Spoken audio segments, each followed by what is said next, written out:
Hello, good afternoon. Welcome back to Premier League Dad. We've already been live this morning with Leyton Orient against Stockport County. What a game that was in the EFL League One Championship, EFL League One playoff semi-final at Brisbane Road. What a fantastic game it was. Finished 2-2.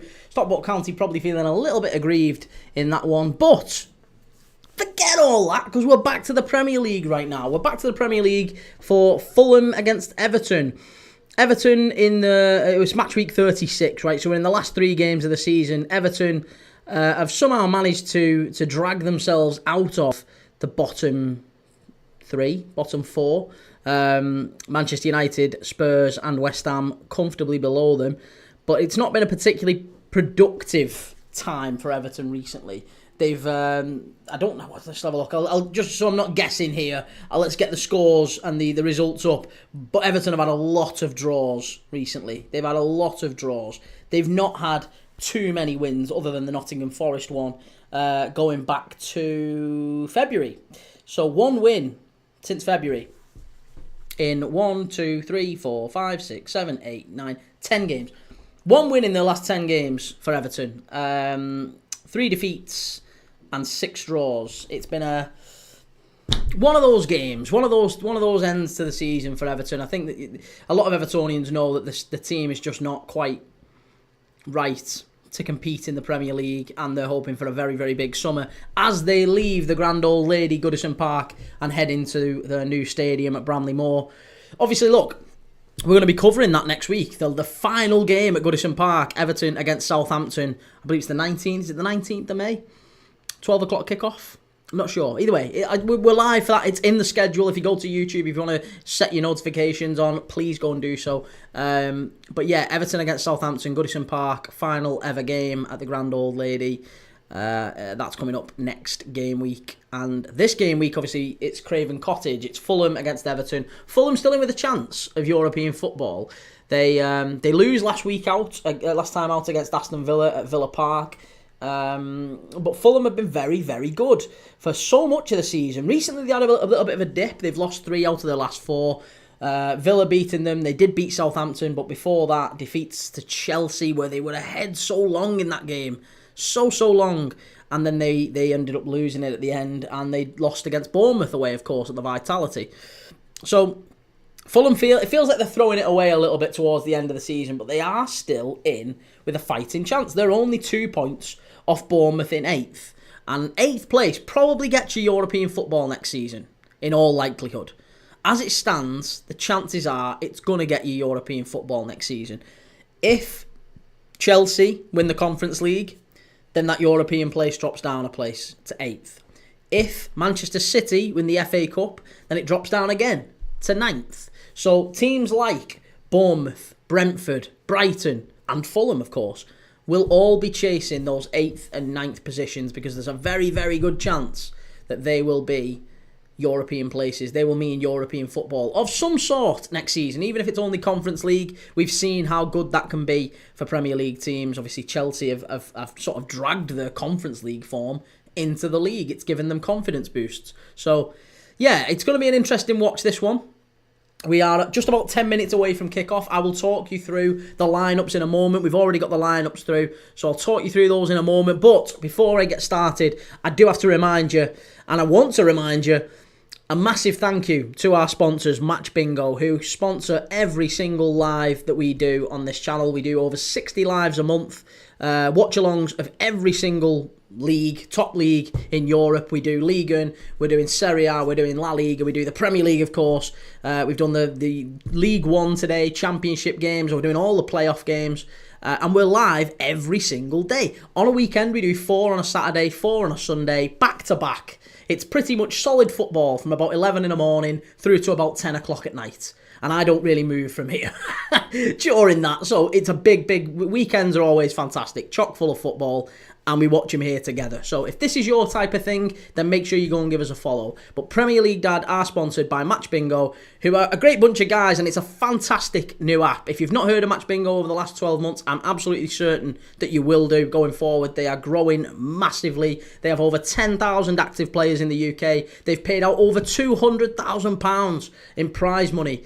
And basically how it works is it combines all of the fun that you associate with regular sports betting, football betting. If you're like me, you like a bet on the football. It combines all of that fun with all of the fun that you would associate with a game of bingo. And what happens is you pay for a bingo card it's got 15 random events on it, and it might say things like corner to Fulham, free kick to Everton. And as those things happen through the game, you'll see it get marked off on your scorecard, on your bingo card. You get prizes for a line, prizes for a full house. And as I say, over £200,000 has been paid out already to Match Bingo players across the UK. You can get your bingo card right now by going and scanning the QR code on the screen. Is it about here? Where is it? There you go. I don't know which way I'm pointing. It's about here, somewhere. Is it there? About there. About there. Go and check it out. Scan the QR code, or you can click the link in my description and download the Match Bingo app to your phone. If you deposit £5, you'll get £10 free. Can't say fairer than that. Go and check it out. It's a really, really cool app. I've got my bingo card ready for this game, and let me know how you're getting on in the live as well. If you're getting a line, or you're getting close to a line or a full house, let me know. Let me know how you're getting on. But yeah, Match Bingo, thank you very much to them, our sponsors, for the remainder of the 24-25 season. And, right, Fulham. Let's talk Fulham. Let's talk Everton. Last week, Everton were 2-0 up against Ipswich at Goodison Park. They threw it away. It was a very disappointing end, that one. The final ever 3pm kickoff at Goodison. And a lot of Evertonians I spoke to. I'm friends with a lot of Evertonians. I've got Evertonians in my family. And they were quite disappointed with that finish. Final ever 3pm. It was a big one, that. And yeah, it wasn't a great performance in the end. They kind of threw it away. For Fulham, it was an early kickoff, wasn't it, at Villa Park? And they had a goal ruled out, but then it was a bit of a disappointing end for them as well. Villa nicking it. And yeah, Fulham really need to get back to winning ways today if they have any hope, really, of getting into Europe, because they've got two big games after this. They play away at Brentford, another team who are chasing European football. So that could be a 6-pointer, effectively. Brentford against Fulham. That's next week. And then they finish the season back here at Craven Cottage at home to the champions, Manchester City. So, yeah, let me know what you're thinking in the chat. How do you think Fulham get on today? How do you think Everton get on today? It's a glorious day at Craven Cottage, though, isn't it? Absolutely bouncing. I don't know why I'm saying bouncing. Bouncing is usually rain, isn't it? You know what I mean? The sun's booming down. It's a great day. It's a great day. And the players are just about in the tunnel, ready to come out. 7 minutes to kick off. Let's take a look at the lineups.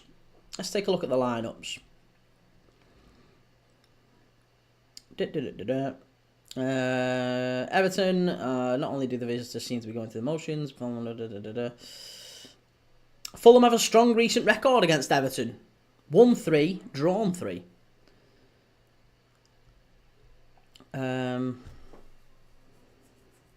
That was the fourth time. Everton's last game out against Ipswich. It's the fourth time this season that they'd failed to win despite leading by 2+ goals, which is the highest figure in the Premier League in the last 11 years. So Everton know how to give leads away. If Everton get 2-0 up, doesn't mean a thing, basically. If Everton go 2-0 up in a game, back the opposition. Right, the Toffees' tail-off in form seems to coincide with confirming their Premier League safety earlier in the campaign. Yet David Moyes will want a better finish from his men as the club look to embark on a new era this summer. Yeah, we've covered all that. I don't know. I didn't even read that. I've just read that now, and we'd already said it. Everton have lost just 2 of their last 9 trips to Fulham. Right, hang on. Let's forget all that. Let's go to the lineups. Right, so lineups. Let's do Everton's first. Everton lineups. It is in goal, Jordan Pickford. At the back, Ashley Young comes in at right back. No Nathan Patterson.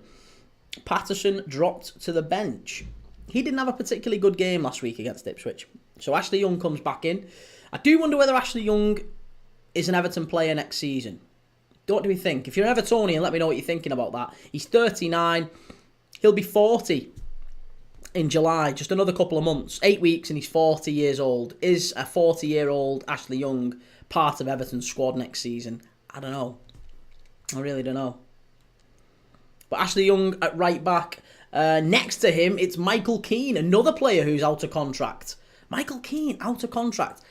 Again, he feels like he's 32. I feel like Michael Keane still has something to offer in the Premier League, but Everton, I think Everton are kind of ready to wash their hands of him. He was a big signing, 30 million quid, and it just didn't work out. He's not quite been in the team. He's not been favoured for a very long time under any of the recent managers, whether it had been, Benitez or Dyche or now under Moyes. He didn't really get much game time. So, Lampard didn't really play him all that much either. So, Michael Keane, I'm sure, will leave on a free as well this summer. Alongside him at the back, it's Jared Branthwaite, another player who we expect to leave. Maybe not on a free, as with Keane and with Young, but certainly for big money. Jared Branthwaite. I think Everton, it's well known that Everton have had their financial issues over the last few years, haven't they? They've not quite been able to recover from that. I know the ownership have come in, but there's still debt at the club. I know it's been refinanced and repackaged and all that sort of thing, but the club aren't going to be blessed with lots of money, especially with a new stadium to pay for. Whenever a team moves into a new stadium, nearly always the case, it is that the teams kind of rein in the spending, if anything. So I would fully expect Everton will be, shopping in the bargain basement bin this summer. They'll be looking around for players like, for example, Adama Traore. Adama Traore, who is on a free, available for Fulham this summer. He's scored and assisted as many as Everton's star player, Iliman Ndiaye. So Adama Traore, who's a backup for Fulham, you would imagine he would be one that Everton would look at. Someone like that, bit of pace, can drop a shoulder, beat a man. Maybe the final ball isn't always there, but on a free, 29 years old, I think Adama Traore has still got something to offer Premier League teams, and he could offer something on the counter-attack. But yeah, Jared Branthwaite, look, if Everton need money, they're going to have to cash in on Jared Branthwaite. He almost left last season against, with Manchester United it was, wasn't it? Man United were bidding for him, and it didn't quite work out. He didn't end up going there for whatever reason. But I think this time he might do. This time I'm almost certain that he will do. Whether it's Man United or somewhere else. I think a 60, 40, 50, 60 maybe million pound offer. It'll be a big enough offer to tempt Everton. And I'm sure he will move on this summer. And Everton will use that money to rebuild because they've got a lot of players who are out of contract. Not just Young and Keane, as we talked about, but Idrissa Gana Gueye, Dominic Calvert-Lewin, Abdoulaye Doucouré. Lots of players returning back after their loan spells are up. So, whether it be your Alcaraz or Jack Harrison or Armando Broja, all these players, lots of players who may or may not stay at the club. But it feels like Everton have got some work to do, and I think if they got a bit of a boost to their coffers with Jared Branthwaite leaving, that would help them financially. They've got to do something to try and rework the squad. But I'm still working through Everton's team here. Young, Keane, Branthwaite, Mikolenko at left back. Into midfield, it's Idrissa Gana Gueye, another one who's out of contract this summer, and rumoured to be linked with Saudi and moved to Saudi. But he's been one of Everton's star players. I think a lot of Evertonians would argue he's been their player of the season, Idrissa Gana Gueye. At nearly 36 years old, I think he is, near enough. So Idrissa Gana Gueye and James Garner in midfield. And then in front of them, it's Jack Harrison on the right, Doucouré just in front in the 10, and Antolin Alcaraz. Remember Alcaraz who used to play for Everton? Carlos Alcaraz it is. Carlos Alcaraz on the left, with that man Beto up front. Another striker who's been linked with a move away. Leeds been tempted by Beto, apparently. I wonder how much it would cost him to get him out of Everton. Or how much it would cost to get him out of Everton. But there you go. That's the Everton lineup. Pickford, Mikolenko, Branthwaite, Keane, Young, Gana Gueye, Alcaraz, Doucouré, Harrison and Beto up front in the centre-forward role. For Fulham, it's Leno in goal, Kenny Tete at right back, Joachim Andersen and Calvin Bassey at centre-half, and Ryan Sessegnon at left back. Into midfield, it's Berger, Smith Rowe and Pereira, with Harry Wilson on the right, Iwobi on the left, and Jimenez up front. There's not an awful lot of width in that side. That's the one thing I would say about Fulham. Whenever I look at Fulham's team, it always feels like they've just got a load of centre mids and gone bang, just condense it all down. And often that does mean that Sessegnon gets forward and Tete gets forward quite a bit. They use their wing backs for width, so I've no problem with that. But yeah, it's interesting. Also, no Anthony Robinson today. What's going on with Anthony Robinson? Why is he not included? No Anthony Robinson. Tarkowski's still out injured. Mangala's out injured. Lindstrom's out injured for Everton. For Fulham, no Lukic, no Nelson, no Reed, no Rodrigo Muniz, and no Castagna. On the bench, they've got Willian, Traore, King, Godo, Diop, Cuenca, Carlos Vinicius, Tom Kearney, and Stephen Bender, the goalkeeper. For Everton, it's Breuer, Calvert-Lewin, Chimiti, Coleman, Irabunum, McNeil, and Dye, Patterson, and João Virginia, the goalkeeper, backing up. So, yeah, big game this. David Moyes versus Marco Silva, two ex-Everton managers. Moyes obviously now back as Everton manager. So what do we think of that? We'll keep you updated on all the other games as they're going on, of course. And I'll let you know how those are going on. If there's any goals, I'll let you know as soon as they go in. But we are off here. We're off and underway. James Garner gets us underway. Fulham 0, Everton 0. Long ball up the pitch, straight from the off. Jordan Pickford. Beto underneath it. Cleared away. Jaden, fun life. Everton will lose here today with Young and Keane and the 11. You'll never walk alone, 97. Nice. Take it easy, Jaden. Edward, hey Kieran, who won the Leyton Orient game. It finished 2-2, mate. 2-2. Last minute penalty, basically, from Charlie Kelman. Equalised for Leyton Orient. It was a good game. Really, really good game, that one.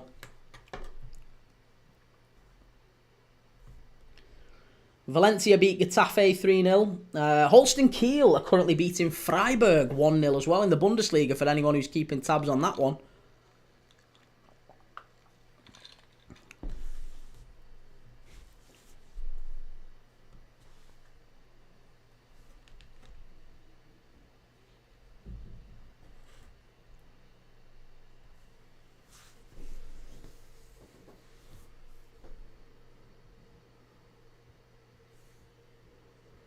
Right, Iwobi. Good feet around the edge of the area there for Fulham. Chance. Hit it, Iwobi. Oh, there's a claim for the handball there. Claim for the handball early on. I don't think you're going to get that. Alex Iwobi, of course, ex-Everton. Sessegnon picks it up on this far side. Decore's pressing. That's run out of play. It's going to be a throw into Everton. No check. There is no check. Referee's already said no penalty. We'll just watch it back here now. Iwobi passed the ball in. Nah, it was Ashley Young. He hit it at Ashley Young and it came off his chest. He's never going to get a penalty for that. Never going to get a pen for that.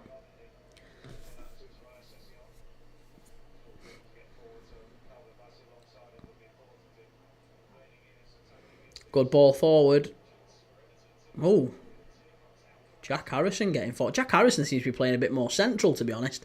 Beto's drifted out wide there for some reason. Oh, he's gone back to the centre again.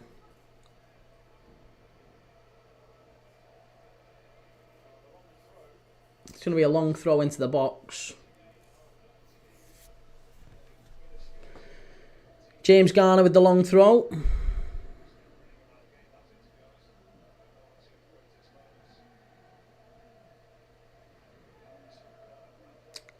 It's cleared out.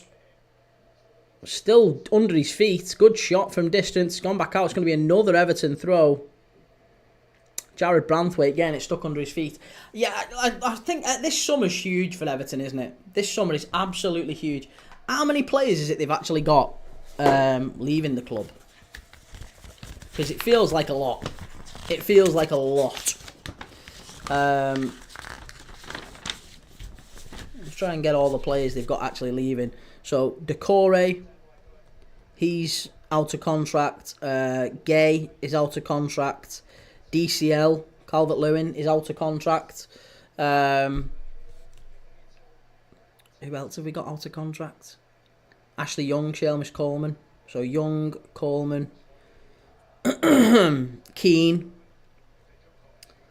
Who else? Who else is out of contract? I know there's a few others like Virginia and Begovic, like the goalkeepers and stuff. But I'm talking about like proper first team players.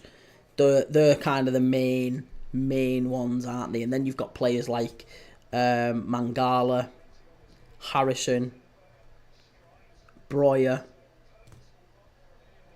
Alcaraz.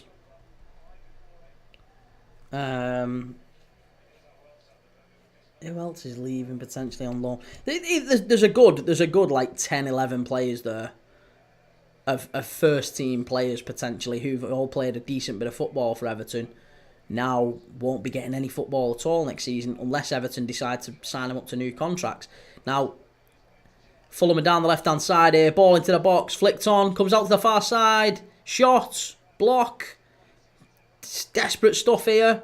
Great shot, good save, Jordan Pickford. Straight down his throat, but a good save. Good save from Pickford. Yeah, so there's a good 10 players there. 10, 11 players that Everton are going to miss next season. And how do you get those numbers back? How to replace those sorts of players, you're going to have to spend 200 million. And you're losing all them for free. So losing that volume of players just doesn't seem sustainable. And it might actually make more sense for them to just offer quite a few of them new contracts. Now, who is the big question? Because Decore, I think you need to pay good money to replace Decore, but he's being offered big money by Saudi, isn't he? Idrissa Gana Gueye, he's 36 years old. Again, he's being offered big money by Saudi. Dominic Calvert-Lewin, I actually think it would suit Calvert-Lewin to stay. I actually think he wants to stay now. There was rumours that he might be linked with Man United and Newcastle and, teams, big clubs. Not that Everton aren't a big club, by the way, but teams who are competing in Europe, let's say, right? So there was rumours that those clubs would be the ones that were linked with him because on a free transfer, he's 28 years old. He played for England not all that long ago. There is an opportunity to be had there with Calvert-Lewin, isn't there? If he can get fit, he's a player. Not fantastic, but he can be an asset to a team, can't he? He could be someone you could bring off the bench. He's reliable enough once he's actually on the pitch, but yeah, maybe fitness is a question. And I think what's happened with Calvert-Lewin is he's found out very, very quickly that those clubs aren't really interested in him. When the push comes to the shove, who are we actually going to get in? Who is going to be the player that we sign? What clubs are interested in me? I don't think those clubs are the ones knocking his door down. I think it's probably your teams that he's not all that interested in moving to, let's say, whether it be a Leeds or a Burnley or a teams who are about Everton's level, I guess, in terms of the league table. So, and I suspect he might just push to get a new contract. And I do think Everton might just be the ones to give it to him. Mangala's done his knee, he isn't coming back, so Mangala will go, Harrison will go, Breuer will go. Alcaraz, I don't know what the score is there. I don't know what's happening with him. Is he sticking around? Again, I think there's rumours linking him to other clubs, but I think he probably will stay. It's like 12 million quid, isn't it? He's not pulled up any trees, Alcaraz. I don't know what's going on with him, but Moyes hasn't really been all that keen on starting him, has he? Like, he's been in the team, but he's not really been in. All right, he's been in the squad, but he hasn't really played all that much football under David Moyes. Especially for a team that lacks that creative spark, you would think that Alcaraz would be exactly what they need, but he hasn't really contributed. He hasn't really had much opportunity.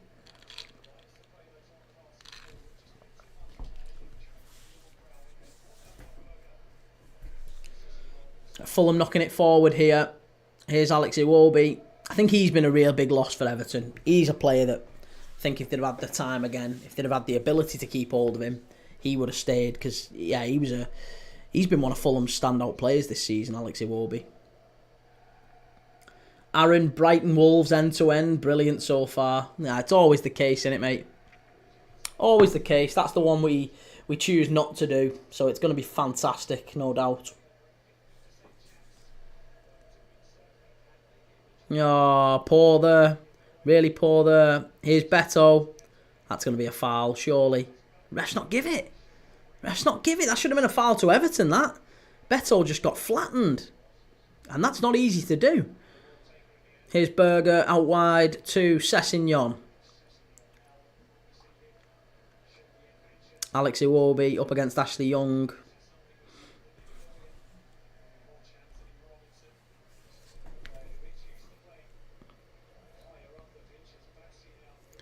Good ball forward there. Calvin Bassey's got Jimenez behind him. Mikolenko clears it up the pitch. Beto, flick on. Here's Decore. That's going to be a foul. No, good play again by Fulham. Referee's letting it go here. 10 minutes in. He's letting everything go. Aaron, any bets on? Yeah, I've got Fulham or draw in this one. Didn't back any of the others, really. I think I've got City to win in that one. Oh, that's going to be a foul, surely. Oh, no. He wins it back again. This referee's letting everything go. Here's Alex Iwobi getting into the area. Shot from distance must be. Low down, hard, and Pickford does just get a hold of it. No, mate, I haven't got any bets on, really, on the Premier League games today. Fulham or draw in this one. City to win against Southampton. And I've got Freiburg or draw against Holstein Kiel in the Bundesliga. And wouldn't you know it, Kiel are winning. Aaron, is TikTok still banned? Thought it was only 72 hours. Yeah, it was. It comes off at 10 o'clock tonight, basically. 10 o'clock tonight it comes off. So from Sunday, I can have it back.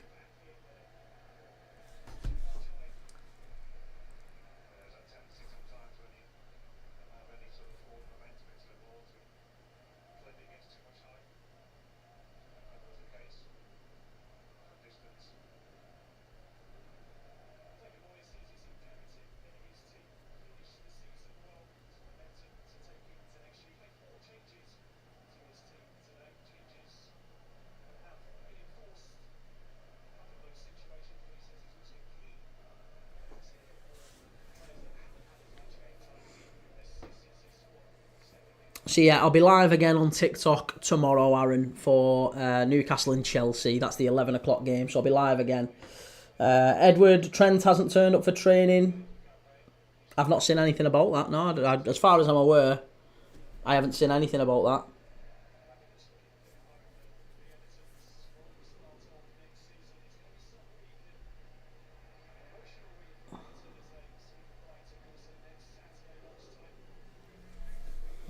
Jim, hi mate, been pretty boring all around the grounds. Well, there's certainly no goals just yet. Yeah, certainly no goals. It's there's not really been any action here at Craven Cottage. It's been pretty drab. The sort of end of season games that you expect, to be honest. You do get a little bit of this, sadly. It is just part and parcel of the final few games of the season. There's just not an awful lot of quality on display because the players are all... I say all. I think Everton's players will be on the beach, won't they? Everton have had their league season effectively over since end of January, when they knew that they were safe from relegation pretty much. They was never ever in any danger of going down for the last 2 or 3 months, and they've won one game in that time. One game in the last 10. Fulham do have a real chance of getting European football, but they've just had a real drop in form. It feels like the wheels have come off for them at just the wrong time. But yeah, typically at the end of the season, you always get games like this.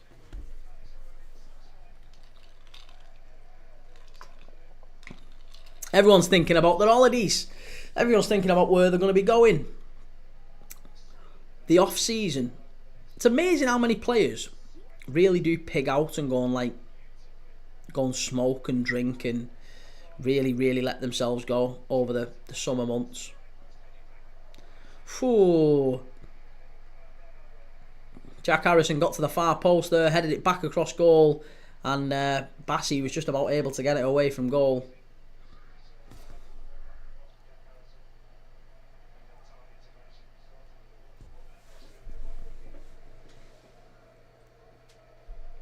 But yeah, with so many players leaving Everton this summer, I do wonder what their budget is going to be. And how many players they'll need to replace before you start talking about adding to the quality of the squad. You know, I think Everton have already got quite a light squad with the players they've got. So if you then start asking, take the 4 loans back, and they're only allowed 3, but Mangala's been part of the squad. Chance. So if they send the loans back, and then they lose Decore, Gay, Calvert-Lewin, Young, Coleman and Keane, that's a lot of players to try and replace, and replace with better quality as well. So it's a big summer for Everton. I think they might be looking at 7 or 8 new faces from David Moyes, and with the track record that they have and the amount of money they have to play with, track record's not particularly good in the transfer market, Everton, is it? So I do just think they might struggle again next season. They might be down there again. Jared Branthwaite going is a big loss. I'm sure he will leave. And if he does leave, again, it gives them a bit more to play with. Maybe if they sell him for 60 million quid, then they go and get a defender for 20 or 30 million quid, like another Jake O'Brien maybe, who has been a really good acquisition for them. You could go and get someone like him and use the remaining 30 or 40 million quid to go and add to the midfield, or go and add a top centre forward. Still, rumours linking Liam Delap. Liam Delap from Ipswich. Could Everton manage to persuade him? Could he be the player to sort of free up Everton at the top end next season? They're not a team that creates an awful lot of chances, are they? Freiburg have equalised against Holstein Kiel. That's a result. That's good. I'm glad I've got that. John Marston, hi again all. How you doing, John? Good to see you, mate. Hope you're doing well. Up the Everton.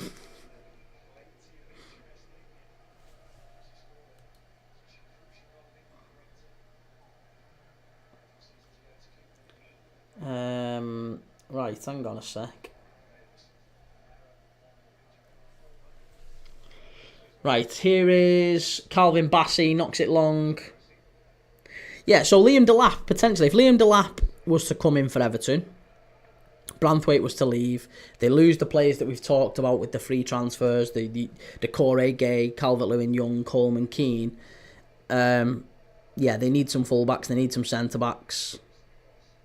Probably an entirely new defence, basically. Bar Tarkovsky, they probably need, and maybe Mikalenko as well, because Mikalenko's had a decent season, hasn't he? But if they was to go and get, say, 1 or 2 new centre-backs, and 2 new full-backs, 1 for each side, or even just 1 right-back, to be honest. You'd keep Nathan Patterson, go and get 1 right-back. They'd be alright for next season, wouldn't they? And then they'd have to add maybe a couple of bodies in midfield, go and get a loan on, and then definitely need a centre forward, and they definitely need some pace. And as I say, that's why I think if you talk about all these players that Everton need to try and compete again in the Premier League, one of the players they should be looking at is Adama Traore. Adama Traore, on a free, he can create. It's not ideal, it's not the player that they want, but, Fulham are in the box here. Chance stood up. Raul Jimenez, 1-0. 1-0 Fulham, there you go. 1-0 Fulham. Got down the left-hand side. I think it was Smith Rowe, actually. Smith Rowe gets down the left-hand side. He stands up across. It's coming into the penalty area. And I don't know who it is who he gets up and above. I don't know if it's Michael Keane or Branthwaite, but whoever it is, he shouldn't be getting in front of him. Or he shouldn't be getting above him. I know Jimenez is good in the air, but he's not that good. Marco Silva watching from the stands. But it's 1-0 Fulham. 18th minute. Fulham get the goal that I'm not entirely sure they've deserved. Everton haven't been particularly good, but Smith Rowe got into the channel there, stands it up. It's Mikalenko, actually. It's Mikalenko. He gets up and above Mikalenko. Good stand up to the far post. Yeah, Mikalenko, I think, has got to do a little bit better there. He's got to do a touch better. But it is 1-0 Fulham. It's Ipswich 0, Brentford 1 as well. Another goal going in down at Portman Road. 1-0 to Brentford. Aaron Wisey in the stands. I think he got sent off against Villa last week. I could be wrong, but I'm sure he got sent off against Villa last week. But yeah, we've seen that Raul Jimenez goal many times. Ball stood up, he runs in, it was a little bit of a climb on the back of Mikalenko, I guess. But I think Mikalenko's got to be aware of what's behind him. He's got to see that and he's got to anticipate it and either get his body in front or, shield it or whatever. He's got to do better. He doesn't really compete for it. Jimenez gets above, good little nod down into the far corner, and Pickford no chance. So Fulham 1-0. Fulham 1-0 already. Less than 20 minutes in. And this is the result that Fulham would be looking for, especially with Brentford now winning at Ipswich. They could do with Wolves getting a result against Brighton, because as that stands, it's now Brentford in 8th on 55 points, Fulham in 9th on 54, Bournemouth next, who play tonight against Aston Villa on 53 points, and Brighton, assuming they draw at Molineux, then it's 53 points as well. So 53, 53, 54... 55. So those 4 teams absolutely deadlocked. Brentford, Fulham, Bournemouth and Brighton all deadlocked on a couple of points between them going into the last couple of games. You can't pick between them. And the chances are that 8th and 9th maybe, or certainly 8th, will get European football next season. That'll probably be good for a Conference League position, depending on what happens between now and the end of the season. Maybe Chelsea win the Conference League, maybe Man City win the FA Cup. Whatever happens with those two could affect what positions in the league get European football. Callum, just been in the gym for 75 minutes. Come on, good lad. Good lad. Aaron, Sharda, low-key cooking. Yeah, Kevin Sharda is one to watch. Again, he's one of them who hasn't maybe got the numbers just yet, but you imagine next season with the right players around him, could be another Mbermo type of player. I really hope Brentford manage to get Europe, keep Mbermo, and keep Wissa, and really go for it next season. Because Thomas Frank is a top manager. He really is. He deserves to have a really good go at Europe next season. And I'd like to see Brentford doing well. They're a good club. Callum, you know what? Bold statement. Sean Dyche's Everton better than Moyes' last 3 months. Oh, I don't know about that. I don't know if Everton fans would agree with you on that. You've got to remember that Dyche... What was Dyche's record prior to Moyes coming in? 2 defeats, 3 draws, 1 win in 1, 2, 3, 4, 5, 6, 7, 8, 9, 10, 11.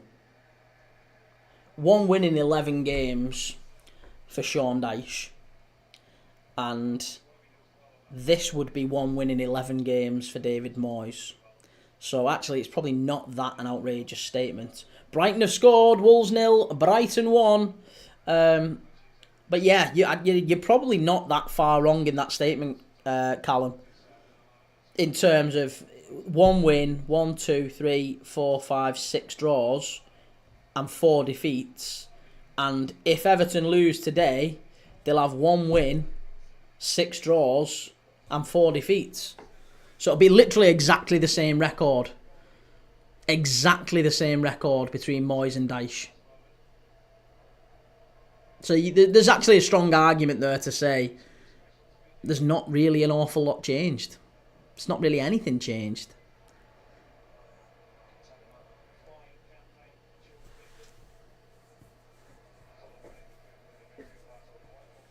Everton had 7 good games. That's it. Yeah, I was going to say that's it.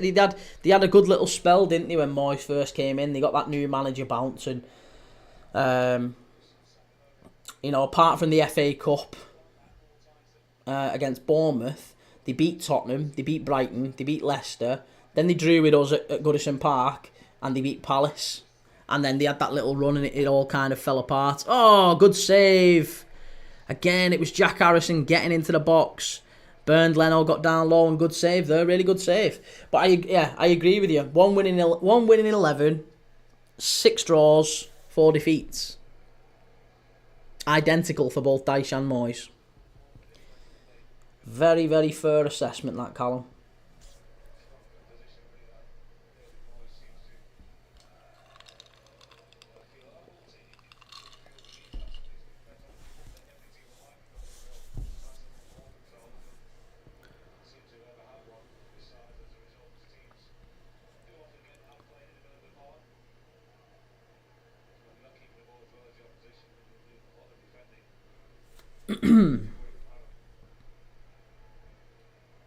Good ball over the top. It's Smith Rowe yet again.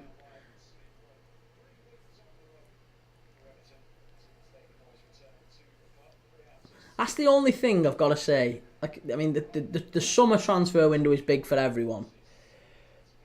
It just feels like absolutely massive, massive for Everton. That's why I keep going back to it all the time. Like, the summer transfer window for all clubs is massive, but for Everton, it could be make or break. They're in this new stadium.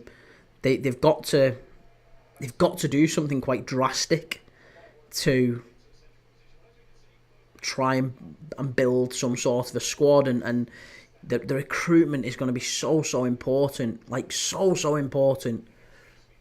We're talking about maybe 8 or 9 players coming in. You're talking about half a squad of players probably coming into this Everton side, and that can do wondrous things.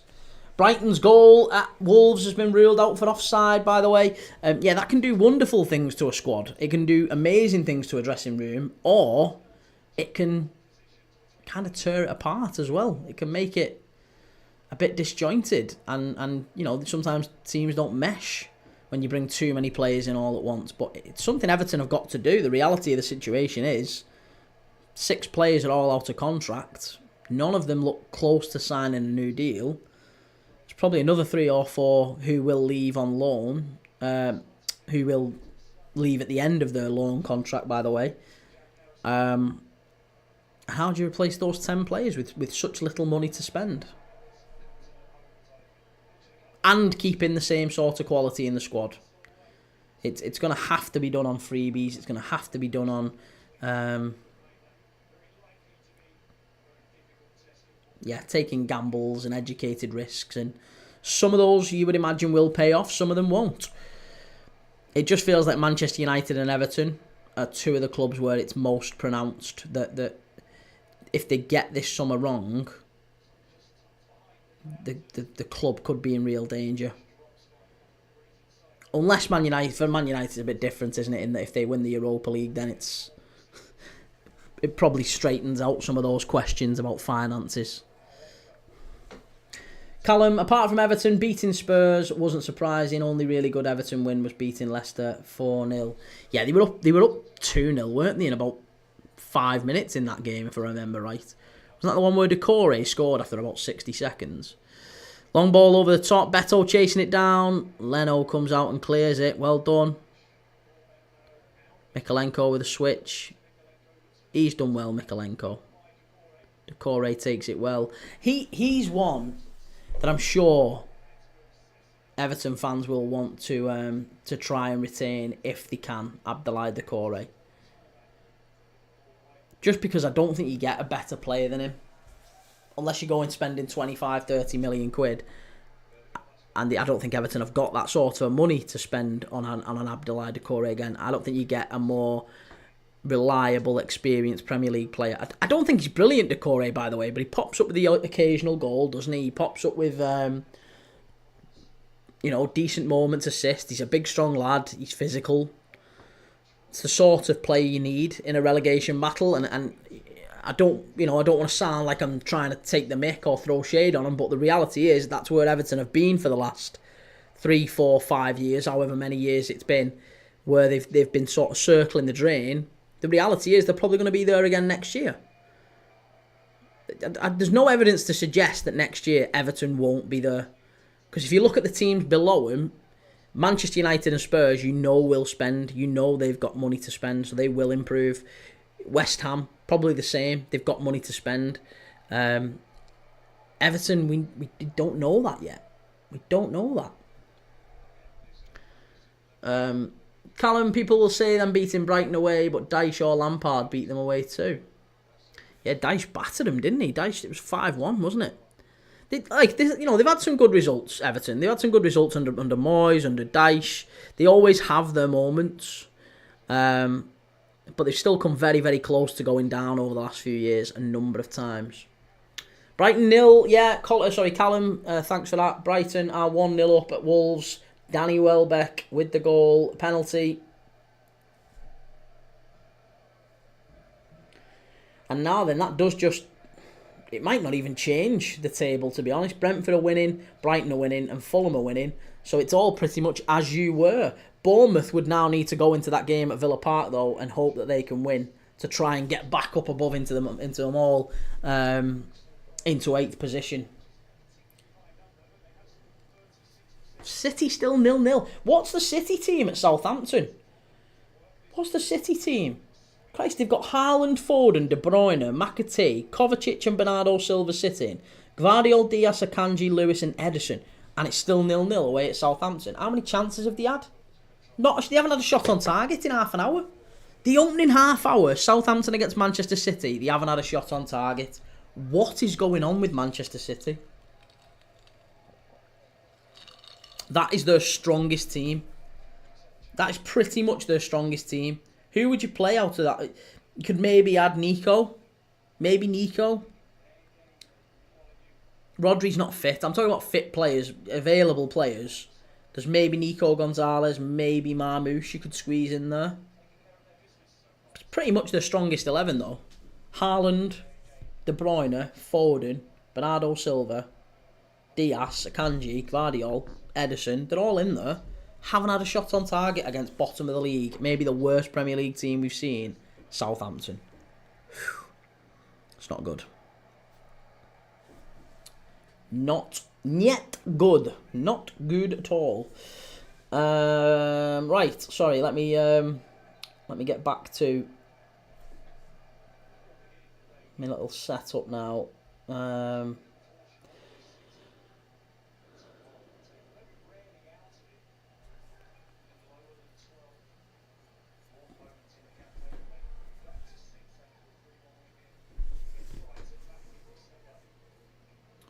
Long ball forward by Everton. Good ball into the middle. Here's Alcaraz. Sends it out wide. Bit too much on it, but a great pass actually. Mikolenko with the ball in. Good clearance there by Berger. It was Joachim Andersen.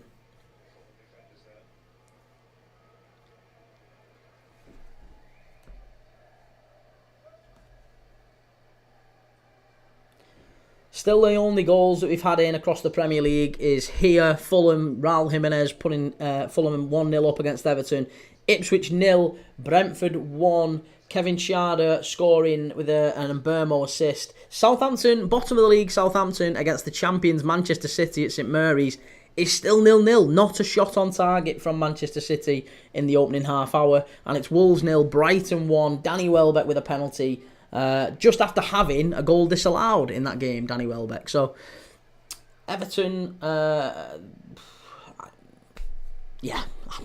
are going to have to try and find a way to get on the ball a little bit more in this one, because as it stands, Fulham have got all of the ball. Everton keep giving the ball away as well. If you look at possession lost,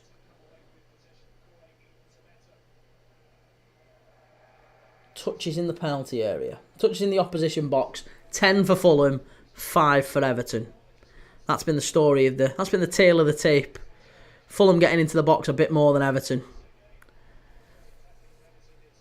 That's good play there by Decore, really, really good play. It's that sort of doggishness in midfield, that sort of fight, physicality that they'll need next season if they are to stay up. So he's going to be an important one for them to retain next year, I think, Abdoulaye Decore.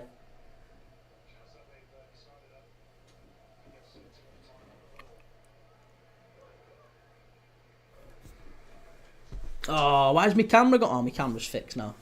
It did go all funny there for a second. Apologies.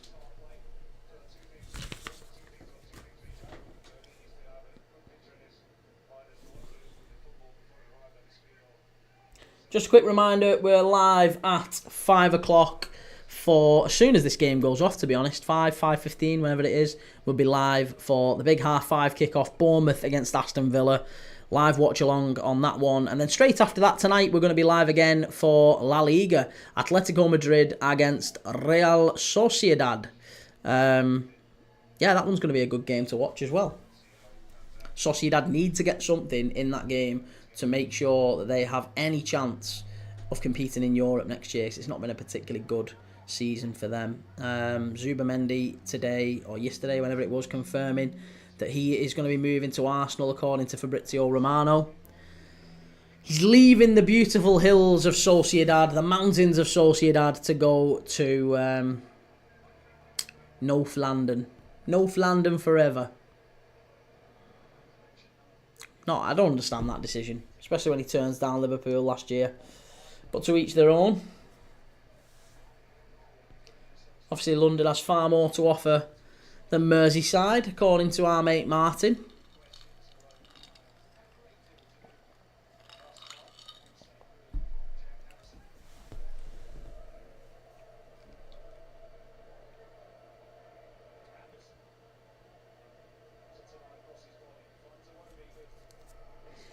Here's Iwobi. Great ball over to the far side. Oh, it's far too much on it. Is he going to keep it in? And he does. Pereira. Ball into the box. Chance. Jimenez. Good clearance by Branthwaite. Very good clearance by Branthwaite. Decore now carries it away. Sessegnon. Harrison. Good play by Fulham. Really good play. Here's Smith Rowe. Back into Pereira. He might have a shot here. And he does. Miles over the bar. Not good enough. Andreas Pereira's got to do better. Got to do better.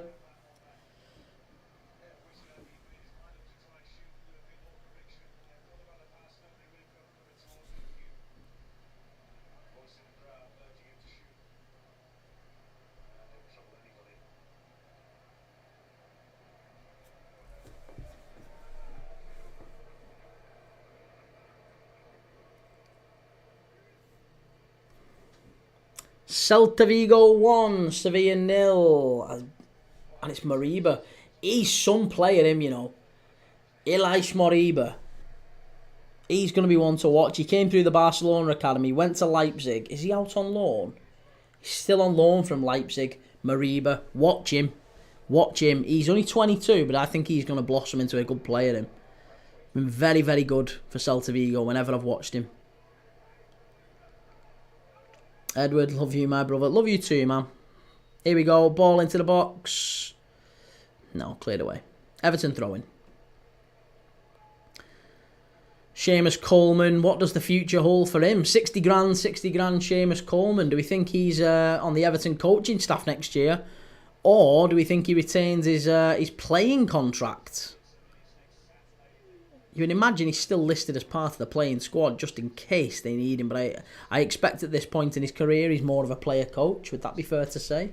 Might even say the same with Ashley Young, to be honest. Ashley Young and Seamus Coleman, borderline, 40s. They've got to be looking at it as more of a coaching role, because they're not going to be able to compete at the top level of the Premier League for too much longer. I still think that's another one that they'll need to target, though. Talking about, veterans in the Premier League, I think Jamie Vardy is another one that Everton should look at. Adama Traore and Jamie Vardy, if they added those two to that Everton squad next season, on a free transfers, both of them, reasonable wages, Everton could do a lot worse. Everton could do a lot worse than those two. Vardy off the bench will get you 5 to 10 a season, no problem, even at 39. He's still got a touch of pace, a very good finisher. I mean, to be honest, I think Vardy goes to Everton, he's their best striker now. Even now, Vardy would be Everton's best striker. So I know they want to demand better, and maybe they do. They're able to go and get a Liam Delap or someone like that, and that would change things. Mistake there from Mykolenko. He's given the ball away. Oh, that could be a penalty. Is it going to be? Comes out to Iwobi. Shot. Oh, just over the bar. Disappointing. Fulham breaking forward in numbers there. It was a really disappointing giveaway from Mykolenko. Under-hit pass. And it was intercepted, and they were away again. They were away again.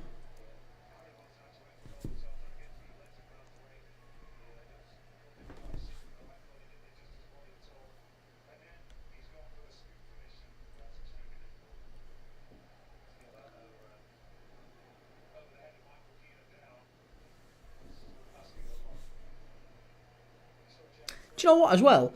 Given how good we talk about Danny Welbeck, because we mentioned it before, Danny Welbeck's one of the the most clinical strikers in the Premier League in terms of chances per goal, number of chances per goal or expected goals per goal. Danny Welbeck is up there. He really is up there. However, I've just found out that goal that Danny Welbeck has just scored at Wolves, that penalty, is the first time in his entire career that he scored double figures in a Premier League season. I would never have said that.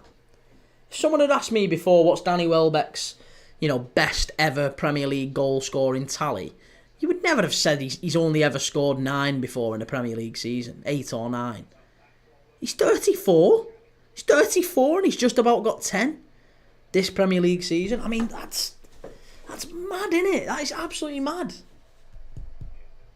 And he's been such a good player. He really has been a really good player over the years, Danny Welbeck. Very talented. Jared Branthwaite here is... he's limping off, I think. I wonder if he can continue. He's feeling it.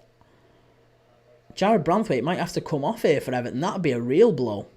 A real blow. And for some reason, Nathan Patterson is warming up. I don't think they've got anyone else they can bring on. Where's Jake O'Brien? Where's Jake O'Brien? Surely Jake O'Brien would be the obvious replacement. Is he not in the team? Let's have a look. Who have they got on the bench? No, Nathan Patterson and Seamus Coleman are Everton's only defenders. Where's Jake O'Brien? Where is Jake O'Brien? Well, it's gonna be Nathan Patterson at centre back then. Christ, if you're an Everton fan, you'll have nightmares about this. Nathan Patterson at centre back with Michael Keane. This could get bad for Everton. This could get really, really bad. Good run forward there by Calvin Bassey. Ashley Young wins it back. Plays it into the channel. Here's Beto. Good play by Beto. Keeps fighting but can't quite get hold of it. And it's gone out for an Everton throw-in. And there's going to be a change here now. Is this where we see Nathan Patterson? Is this where we see Nathan Patterson coming on? No, not just yet. Jared Branthwaite has come back onto the pitch. I wonder whether we're going to see anything from him before the end of half-time. Maybe he sees it through to half-time. Callum Barrios, DePaul and Gallagher might be the midfield tonight. Excuse me. Yeah, maybe. I would imagine that looks about right for Atleti tonight, doesn't it? Danny Welbeck has been passed around more than Bonnie Blue. Callum, do they not have Irabunum? Yeah, Irabunum they do have, but he's more of a centre mid, isn't he? He's more of a box-to-box, if anything. And I'm not sure... Yeah, if you're looking for a defender to come on, ideally you'd keep Branthwaite on. I just don't know why they've not got Jake O'Brien. No Jake O'Brien on the bench. Ball into the box here for Fulham. Oh, nah, Michael Keane got a touch on it, but just not enough. Bernd Leno here, sending it long, trying to hit Everton on the counter. Bit too long. It goes all the way through to Pickford. We're approaching half-time now. For anyone who's keeping track of the other games across the world at the minute, VfL Bochum, who were already down, are 2-0 down to Mainz in the Bundesliga. Bremen and RB Leipzig is 0-0. Holstein Kiel 1, Freiburg 1. In the Premier League, obviously, it's Fulham 1, Everton 0 here. Ipswich 0, Brentford 1. Southampton 0, Man City 0.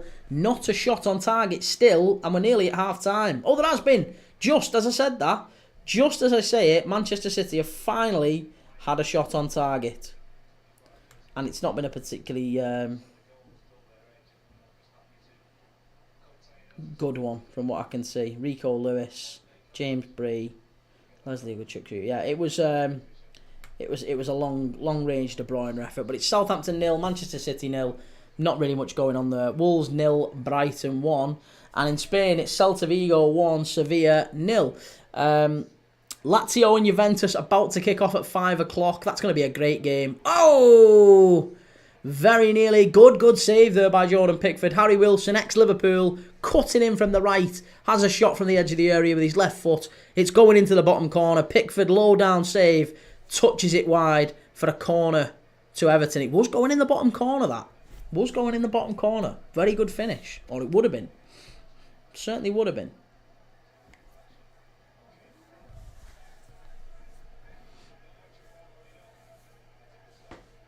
But yeah, Irabunum is on the bench. Patterson is on the bench. Coleman is on the bench. They are the only players you could feasibly stick into maybe a repurposed centre-back slot alongside Michael Keane. But it is the stuff of nightmares, that, from an Everton perspective. You don't want Michael Keane playing alongside another centre-back. A player out of position at centre-back. It's going to cause havoc at the back. Harry Wilson's going to whip this corner in. It's gone straight behind. It's headed behind again by, I think it was Ashley Young at the near post. Yeah.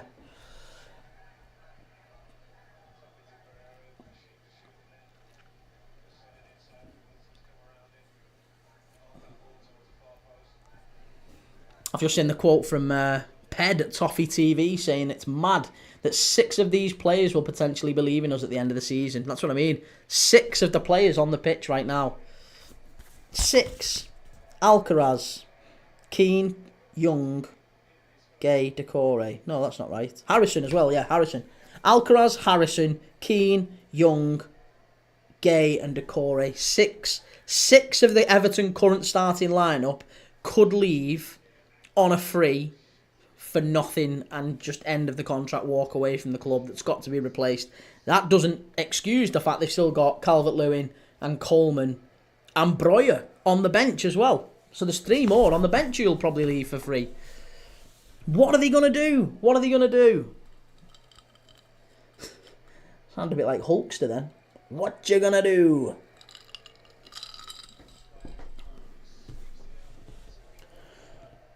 We've got 3 minutes of added on time here. But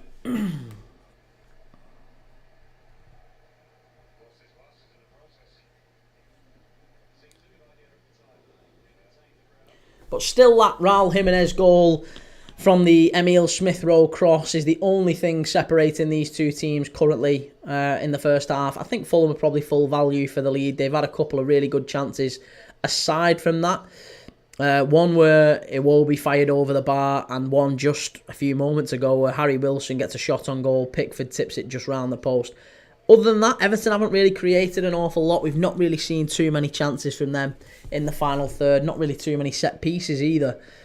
It's been a pretty dour performance from Everton.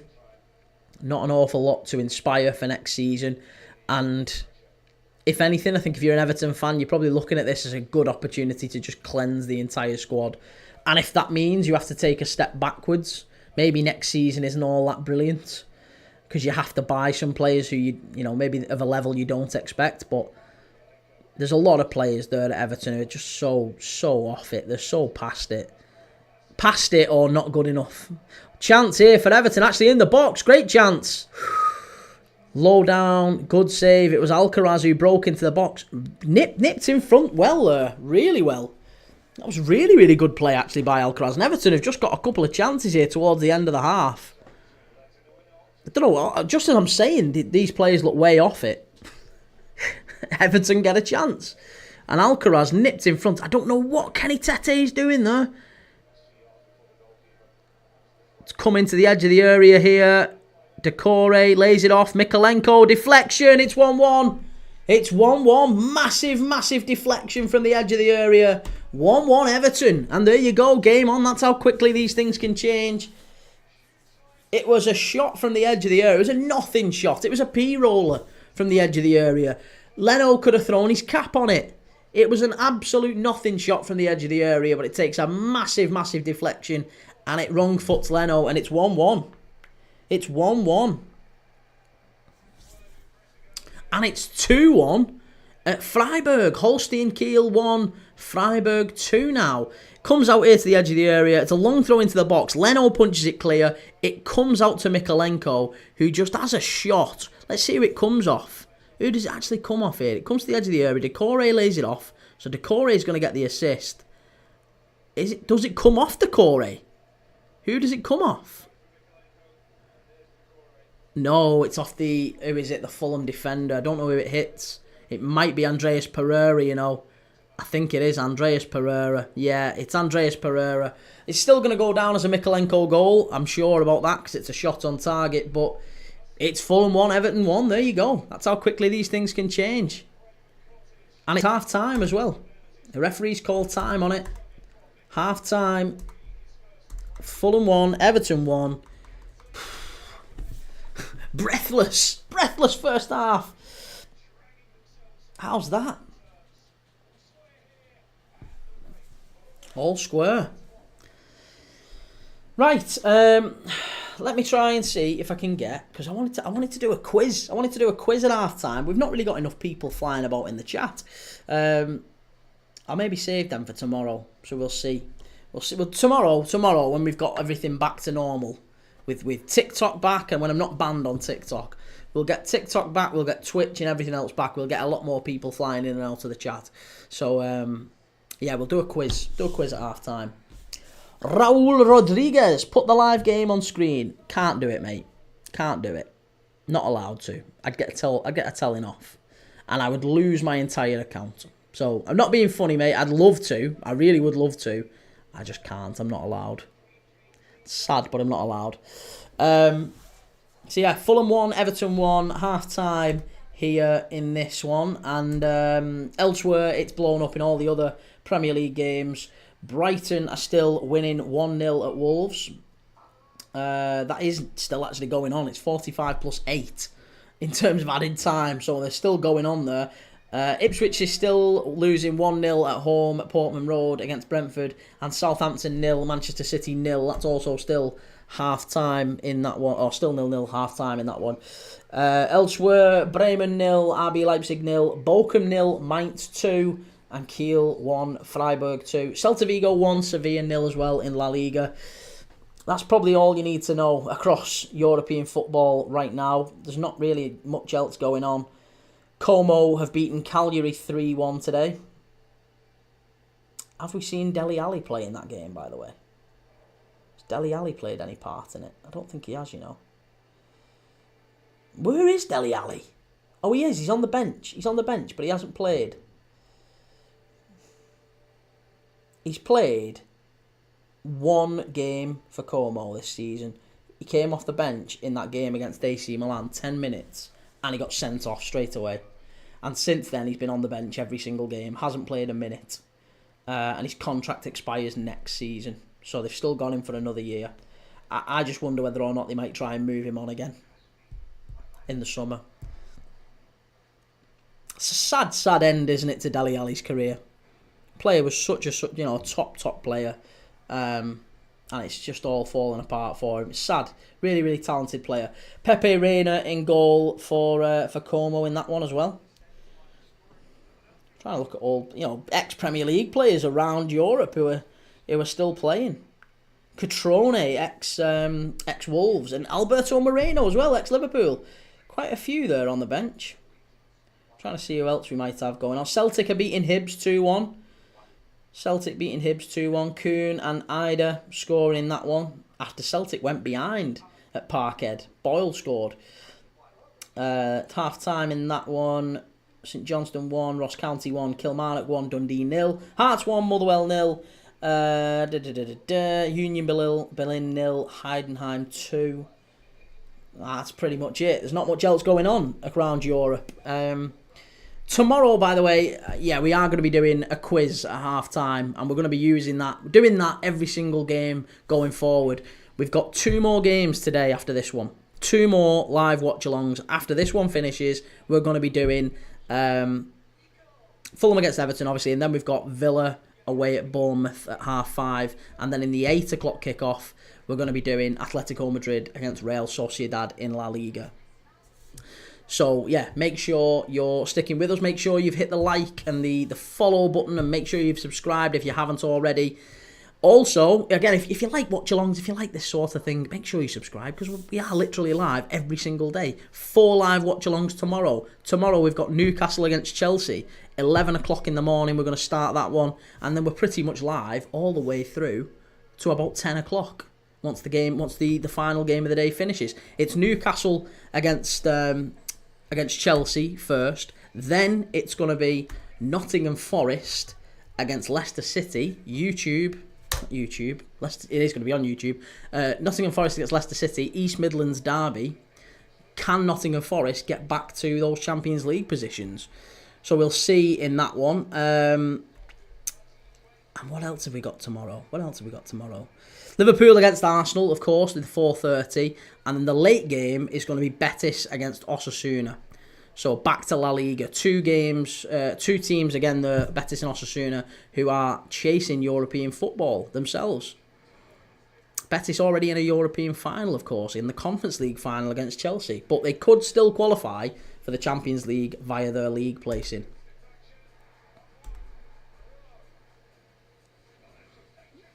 So tight, isn't it? Those European places all across those European leagues. Very, very tight to call. Let me know your predictions in the chat for the second half in these games as well. All of the games across the Premier League. Let me know what you're thinking. They're just showing the highlights of the Brentford against Manchester United game here. What a performance that was, by the way. Right, 1 second. Let me just double check the old camera situation. So I think we might have an issue with overheating. I think we do. So hang on a second. Let's just put that on you for a moment. Try and cool the old gaffer down.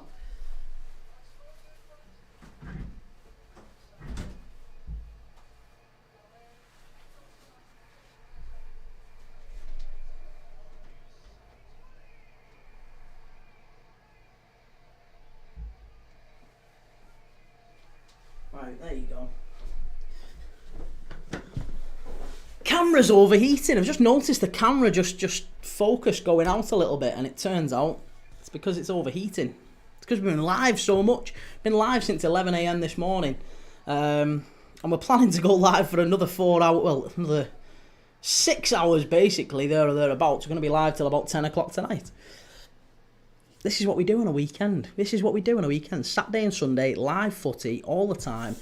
Saturday and Sunday, big games. And then Monday to Friday, we do one watch-along a night. At least one. On Monday this week, we've got Fiorentina away at Venezia. And then the 8 o'clock game on Monday is... Who's the 8 o'clock game on Monday? Who are playing on Monday night? Come on, help me out. Monday. Who is it who's playing? What date is Monday? That might help me. It's Sheffield United against Bristol City, isn't it? Yeah, Sheffield United against Bristol City. Second leg of that one. 3-0 up, aren't they, from the first leg? So that one's going to be pretty straightforward. Tuesday, we've got Sunderland and Coventry. Second leg of that one. That was a great game last night. Coventry just giving it away at the end. Van Uwijk passing it back to his goalkeeper. Under it pass. And Mayenda ran through and tapped it in. 2-1 Sunderland for the second leg. That one's going to be an interesting one to watch. And then on to Wednesday, we've got Villarreal against Leganés in the early game. Villarreal chasing Champions League football as well in La Liga. Then we've got Stockport County against Leyton Orient. We watched that one earlier this morning. Finished 2-2. So that one's back at Edgeley Park for the League One playoff semi-final. What do we think about that one? Do we think Stockport can make it through there? We're also doing Charlton and Wycombe on the Thursday night next week. Betis away at Vallecano, and then Charlton against Wycombe, which is the other League One playoff semi-final. That's going to be the second leg of that one. So we'll see how that one goes on.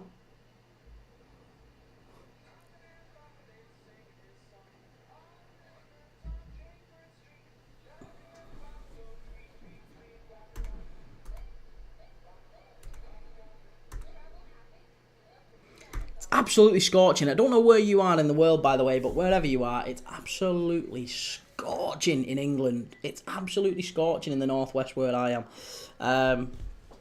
So yeah, absolutely sweltering.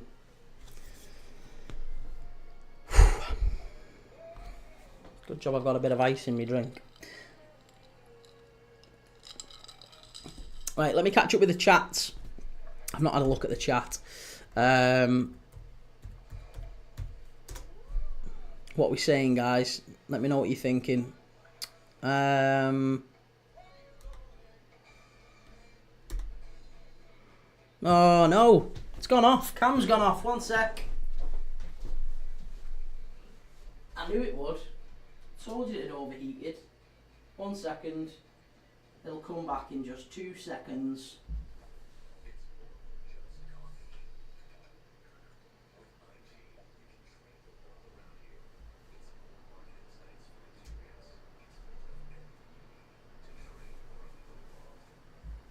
Right.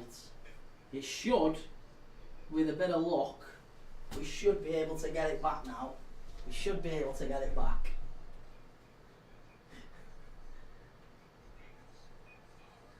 Isn't technology wonderful? Right, there you go. Cheers for that, man.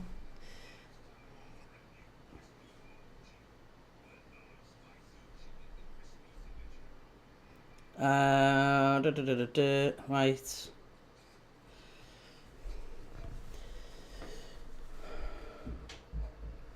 Oh God, the thingy's gone skew with now as well.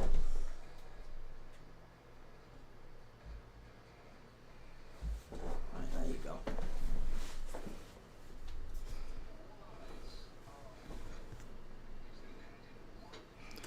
Right, let's catch up with the chat. That's what I was doing before the camera went off. So.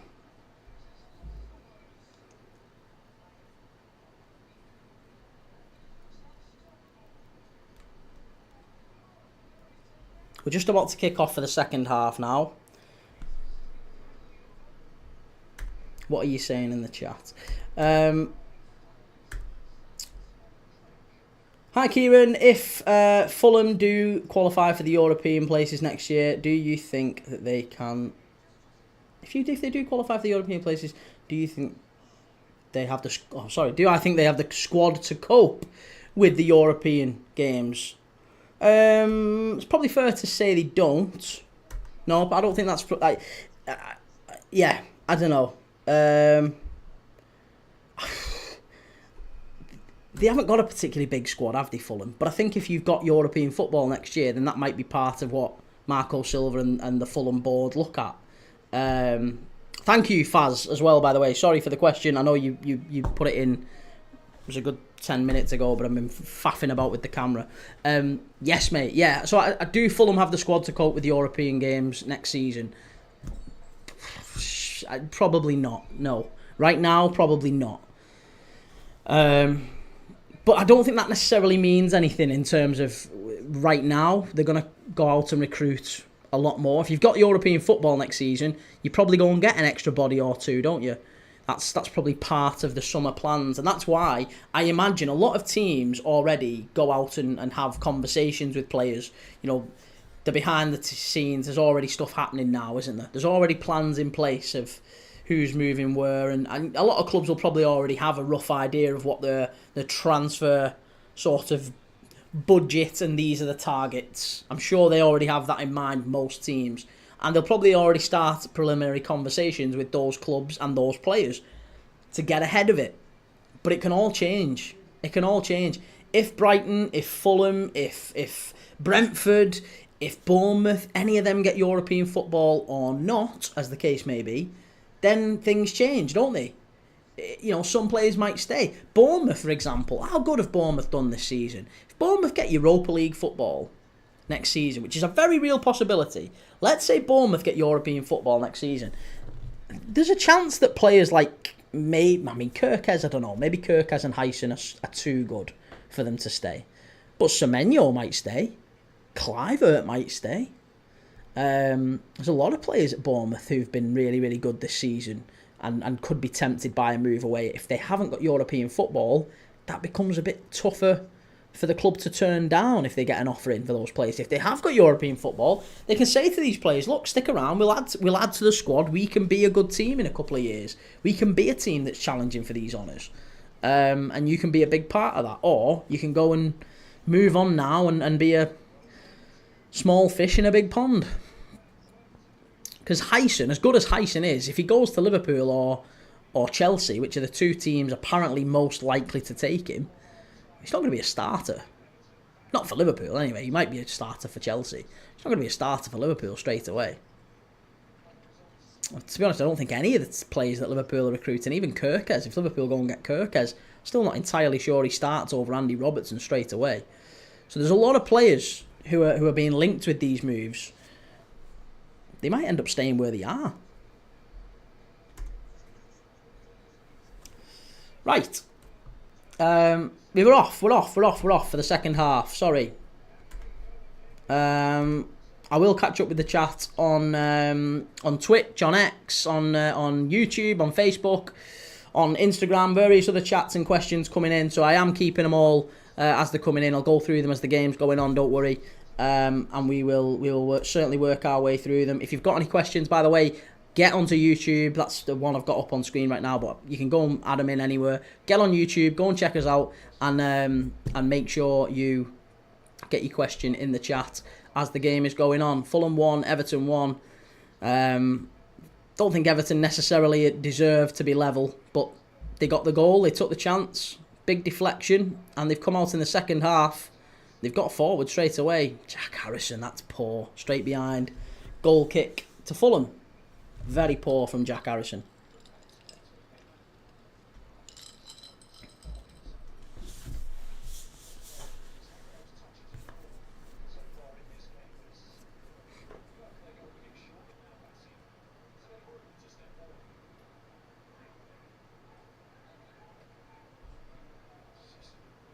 Oh, that's a great touch. Raul Jimenez. Very good play. Harry Wilson.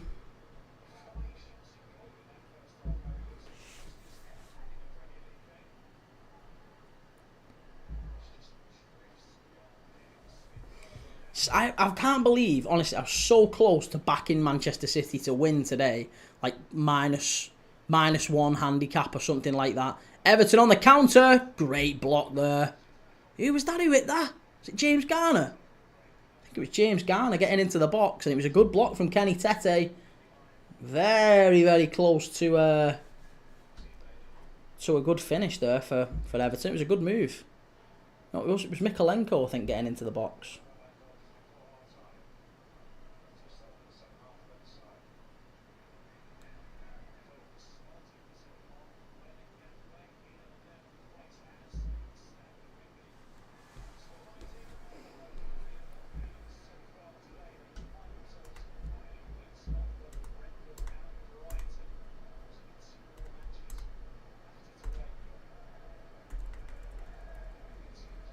Right, as it stands, Fulham are staying in 11th. They'll stay behind Bournemouth, who have a game in hand on them. And obviously, Brighton and Brentford are winning elsewhere. So, not a particularly good start, you'd have to say.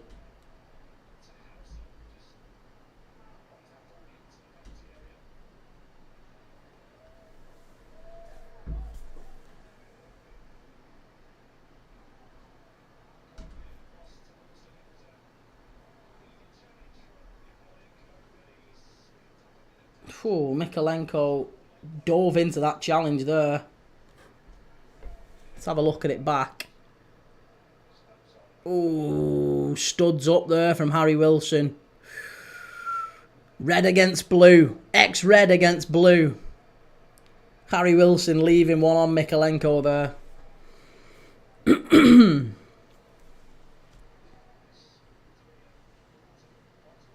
Celta Vigo had a man sent off against Sevilla, and it's a penalty to Sevilla.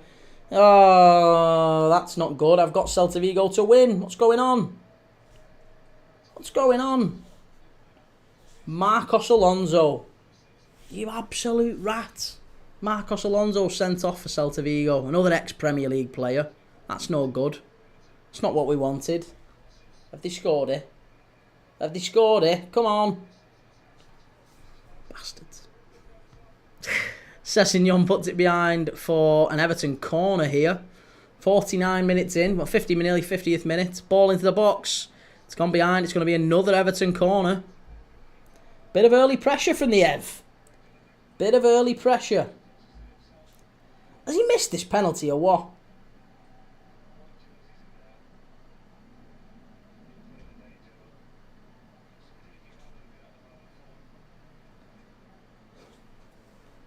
Oh my god, I don't know what's going on in the Celta Vigo Sevilla game.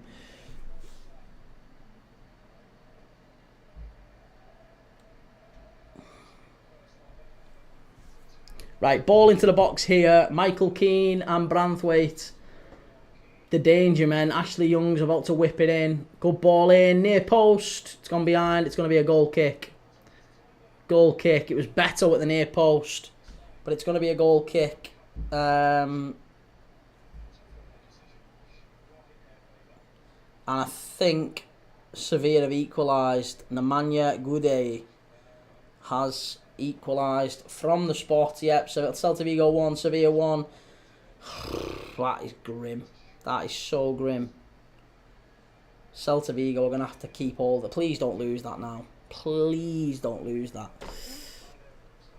Right, Fulham flying forward down the right-hand side. They've knocked it long. Very, very direct early in this game. Good ball. That's great play by Fulham. Here's Iwobi. Shot. Good save by Pickford, low down at his near post. There you go. Ryan Sessegnon and Iwobi combining really, really well down the left-hand side. That's better from Fulham. Better. Quick switch of play. Smith Rowe back to Sessegnon. Sessegnon into the channel for Iwobi. Iwobi with a little reverse ball back. And Sessegnon smashes it from just inside the penalty area. Good save from Pickford, low to his near post. Corner to Fulham. Ball in. Oh, again. It's cleared away at the near post by Everton. It was a very close one, that. That's going to be a free kick to Everton.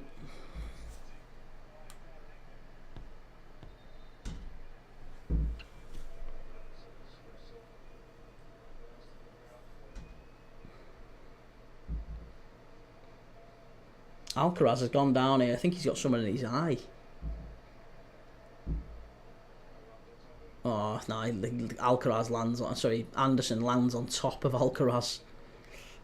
It's not good.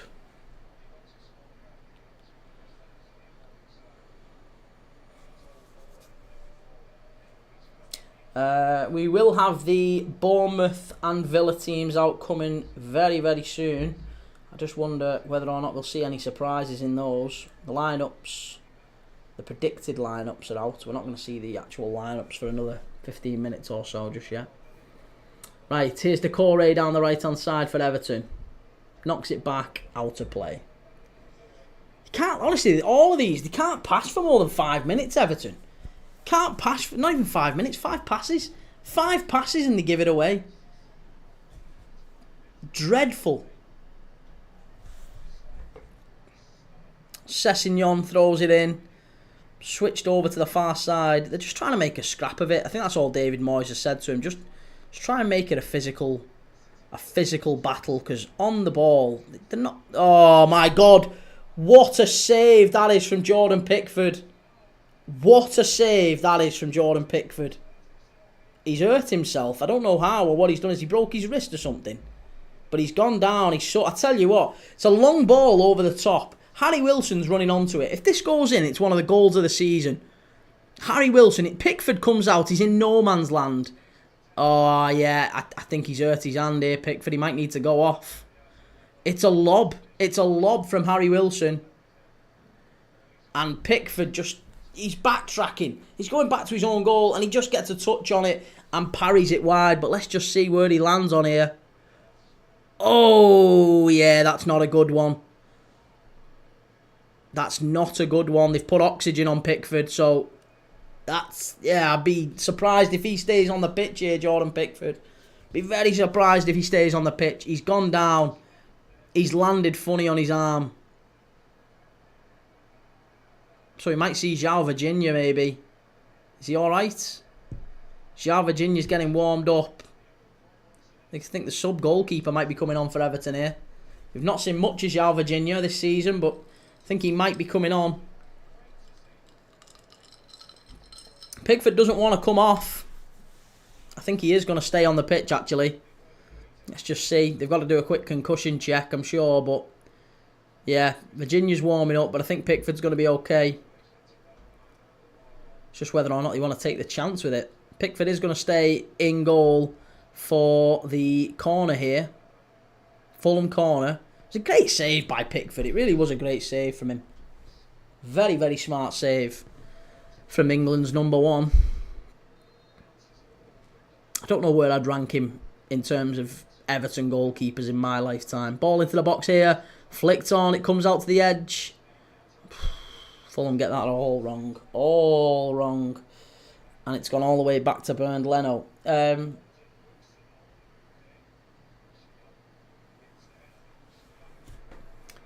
Everton on the counter-attack here. Decore. Oh, he's just chopped down there by Sander Berge. That's going to be a yellow card, surely.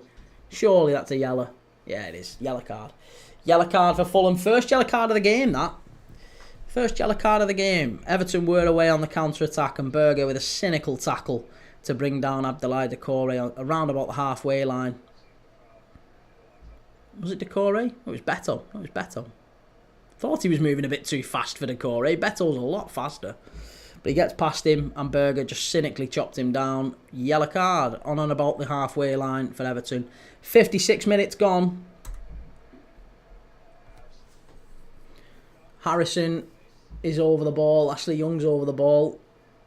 They're just going to pump this into the box, I would imagine.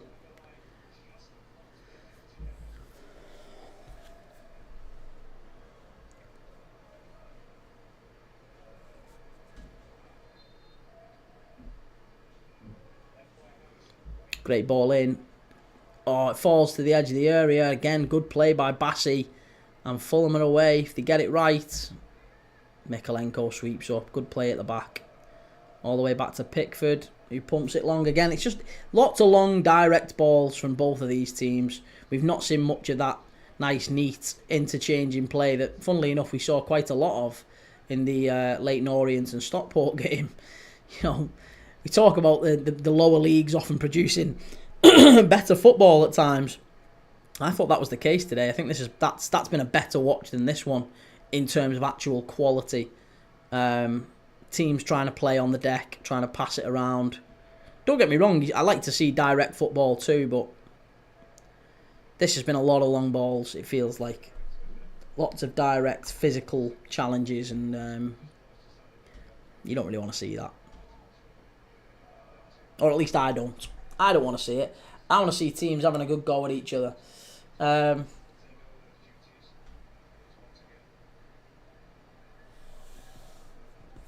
It's half-time in Celta Vigo 1, Sevilla 1. It's just about to blow up in Bochum. Bochum 1, Mainz 3. Bochum are relegated. And Mainz are currently 6th.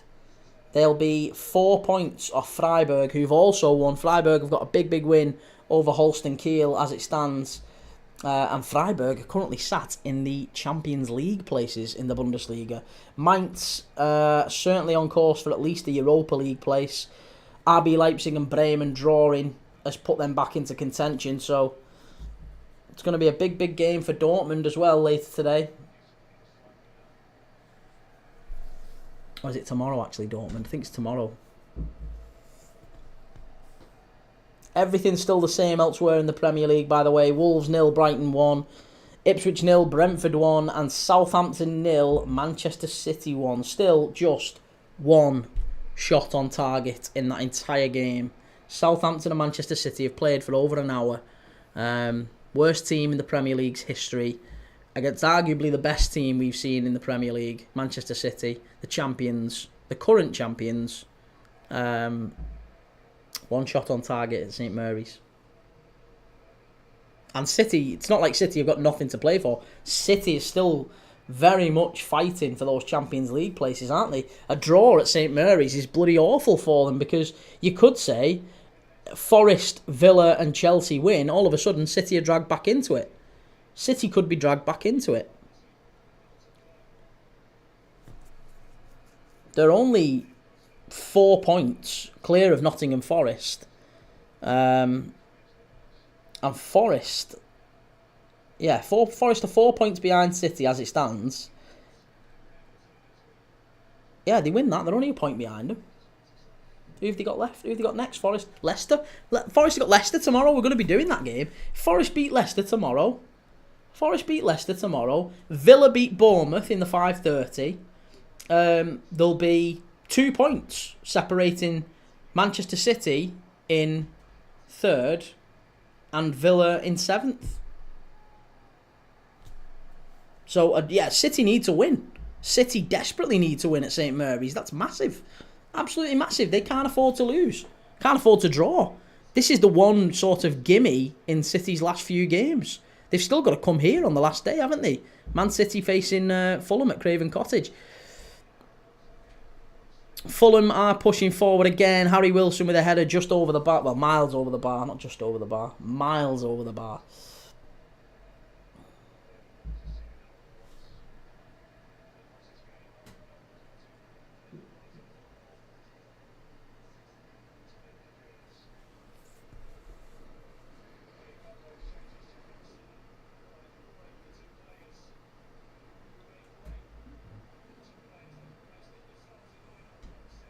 Iliman Ndiaye and Dwight McNeil coming on. I still don't understand why these two aren't playing more. I don't know why you wouldn't play Iliman Ndiaye more.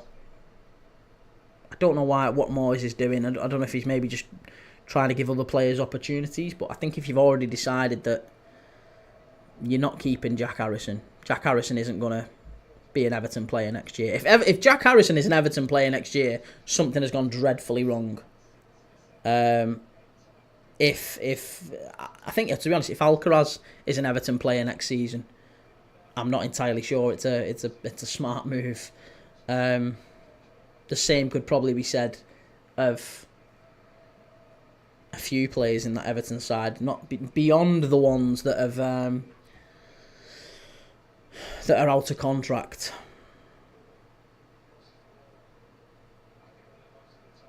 But Dwight McNeil and Iliman Ndiaye, for me, if you're making an Everton front three, those two have to be in it. Dwight McNeil has had such criticism in his Everton career, but I always think he's a very, very solid player, Dwight McNeil. He can score from distance, he can create things.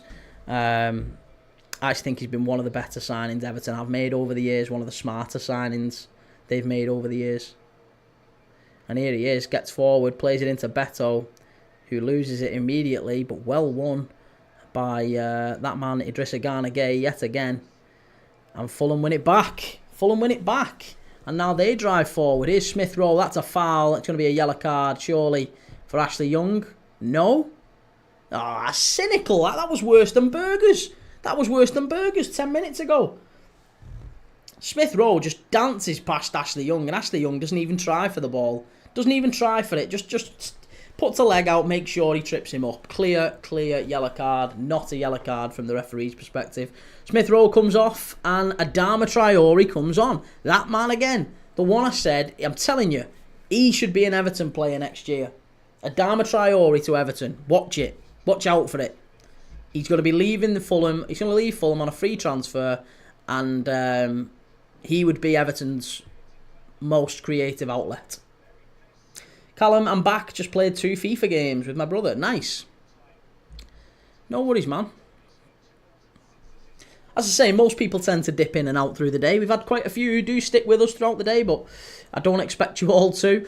We have quite a few who'll watch 1 or 2 games with us and then go and do something else for the rest of the day and then come back maybe for the third or whatever. But we're live for 4 games on a Saturday, 4 games on a Sunday, and then at least 1, sometimes 2, every day through the week across all sorts of leagues. So good to have people who do stick with us, though. As I say, it's all good, whatever you decide to do. But if there's a footy game on, chances are, so am I. I'm live.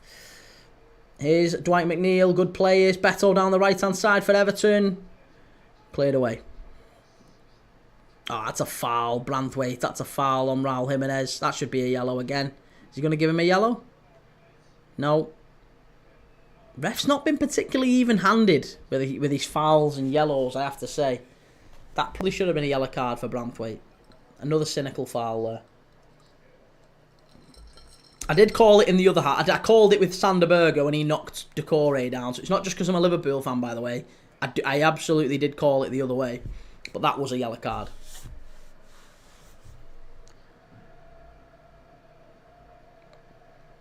Got a little bit lucky there, Everton.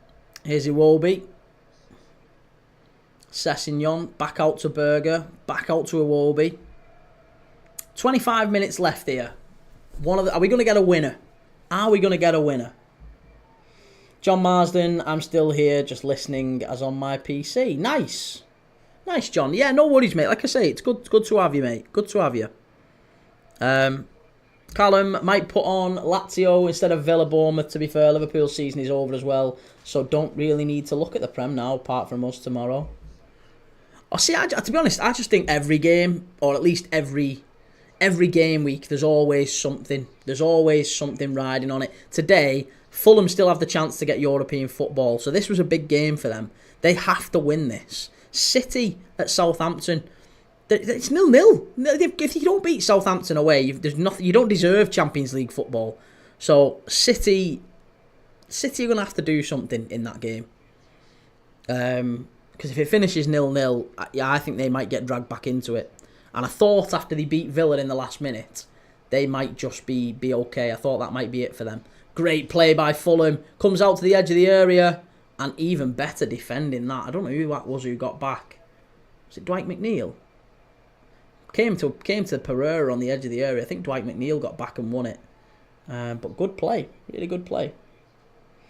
Callum, Southampton away for us was hard, to be fair. It was. No, I know. But what I'm saying is, if the way that City have played all season, if you now, if your season hinges on Southampton away and you have to win, and they don't win, then for me, you don't deserve it. You don't deserve it. We was top comfortably when we went and played Southampton anyway. And our season hasn't hinged on it, thankfully. But yeah, Southampton, I'm not saying anything about Southampton as a club, but certainly as a team, they've been dreadful this season. If the champions don't beat them, then yes, it's not a good look. The optics are hard to justify for Pep Guardiola, especially when they've only had like one shot on target all game as well. So it's not even like they've gone to Southampton, battered them and just been dead unlucky. They've been crap. One shot on target all game. They've played nearly, well, an hour and a bit of football. Over an hour of football. You've barely had a shot on target against Southampton.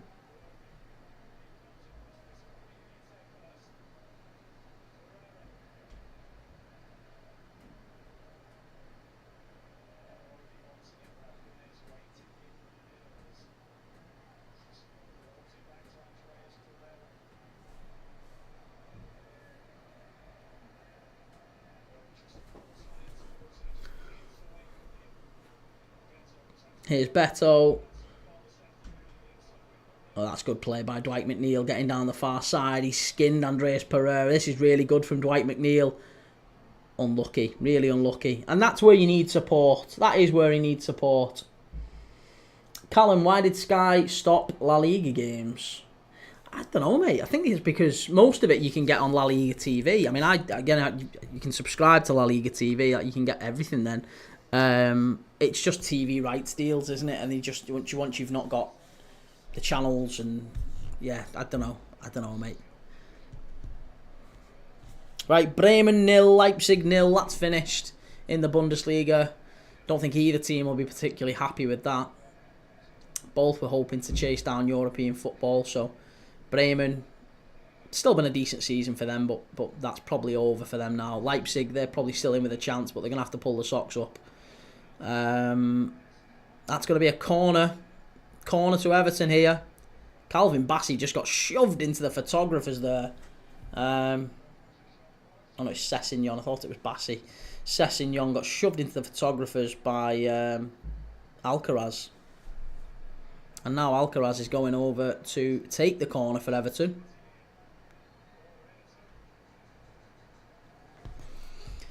'69th minute.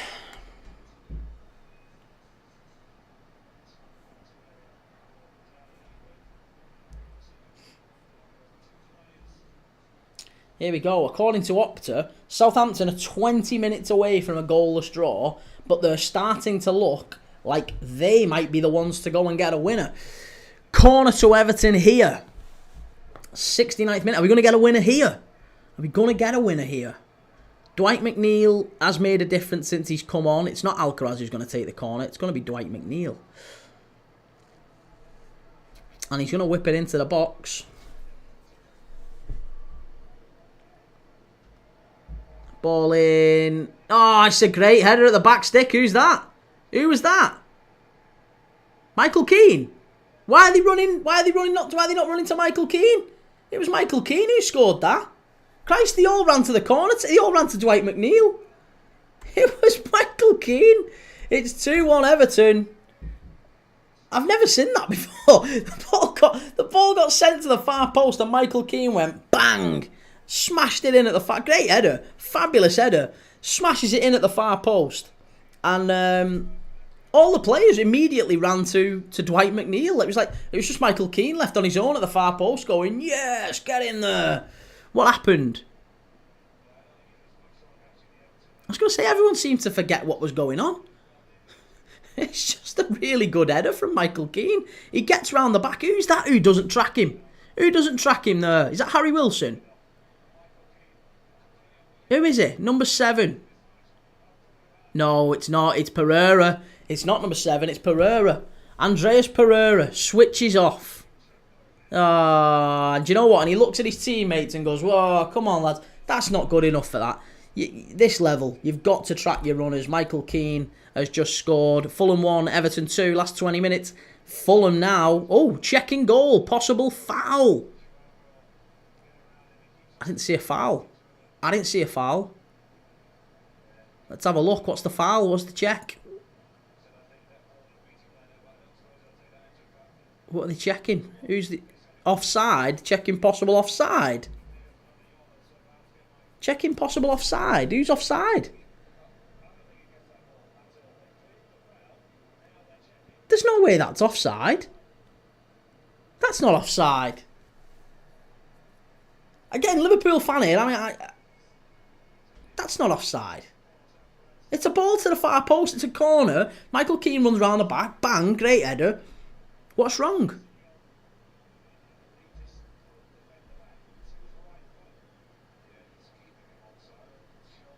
The Fulham defender's playing him onside. If anyone's offside there, I don't think there's any call. There's no Everton player who's offside. That should be a goal.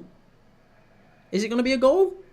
The referee's getting some information here. This might be one of them. What's going on? I think it's Jared Branthwaite who might well be blocking the keeper off. I don't know. Is it Alcaraz? It's been given. There you go. See, right, this is absolute madness. We've just had, what was it, like a 3-minute check. Like a 3-minute check there. All for the sake of...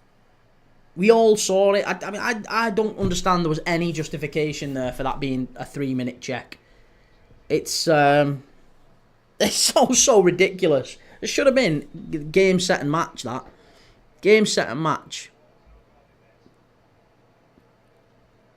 But hey, it's Fulham 1, Everton 2. As I say, we've got it all confirmed there now. And now, Fulham are going to have to do something. They're going to have to make some changes. But Everton are in again here.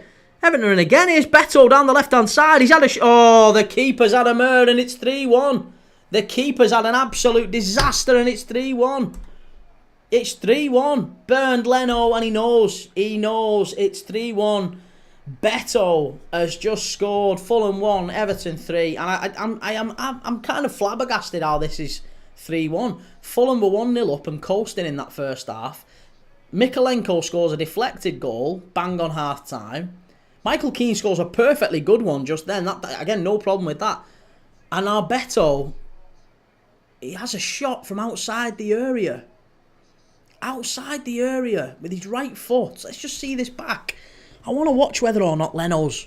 It looked to me like a real disaster from Leno. He's onside, there's no problem. He has a shot, edge of the area. Oh, yeah, you can't... there's nothing wrong with that. You've got to do better. Beto has to do better. Leno has to do better. It's Beto with the shot. Opens his body up from the edge of the area. Curves it with his right foot low, as if he's going into the far corner. And Leno he goes down low and it just dips underneath him. It's poor, that. Really poor from the Fulham keeper, and that might be game, set and match now. That might be game, set and match. Callum, 3-1 Beto. One footballer streaming Lazio Juventus, which is a weird sight to show a game. I don't know. I have no idea about that one. Well, there you go. Yeah, Fulham 1, Everton 3. Beto has scored.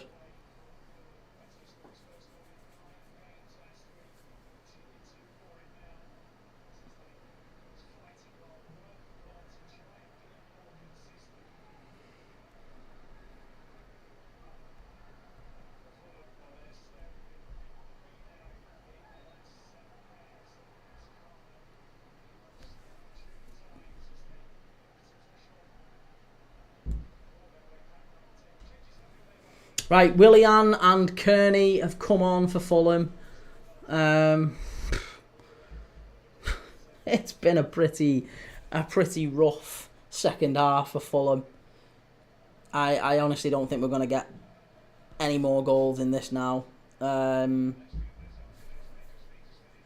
that's that. I mean, look, Everton, as I say, that now does mean that maybe David Moyes has had a better run of it than Sean Dyche. That means he's got at least a win, an extra win, 2 wins in 11 compared to Dyche's 1 win in 11 before he left. So, still not that much different, to be honest.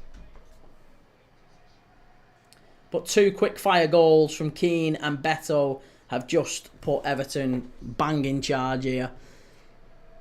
And it does also move Everton just in the table. It moves them up above Wolves and above Manchester United as well, doesn't it?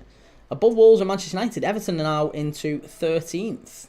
Wolves are getting beat by Brighton. Southampton have got a point now, so they're on the 12 points. So actually, Southampton are now probably not going to be the worst Premier League side ever. That's the other thing. Aaron, Fulham or draw? You had right? Yeah, I did. I had Fulham or draw. Aaron, how have Man City not scored? Pep Guardiola. Yeah, mate, they've only had, I think, 1 or maybe 2 shots on target all game as well. It's been one of them games, and from what I'm led to believe, City have been pretty poor, and Southampton are now coming into the game a little bit more. Adama Traore down the right-hand side, good ball in. Jimenez should score there, I think, or should at least work the keeper. Should work the keeper.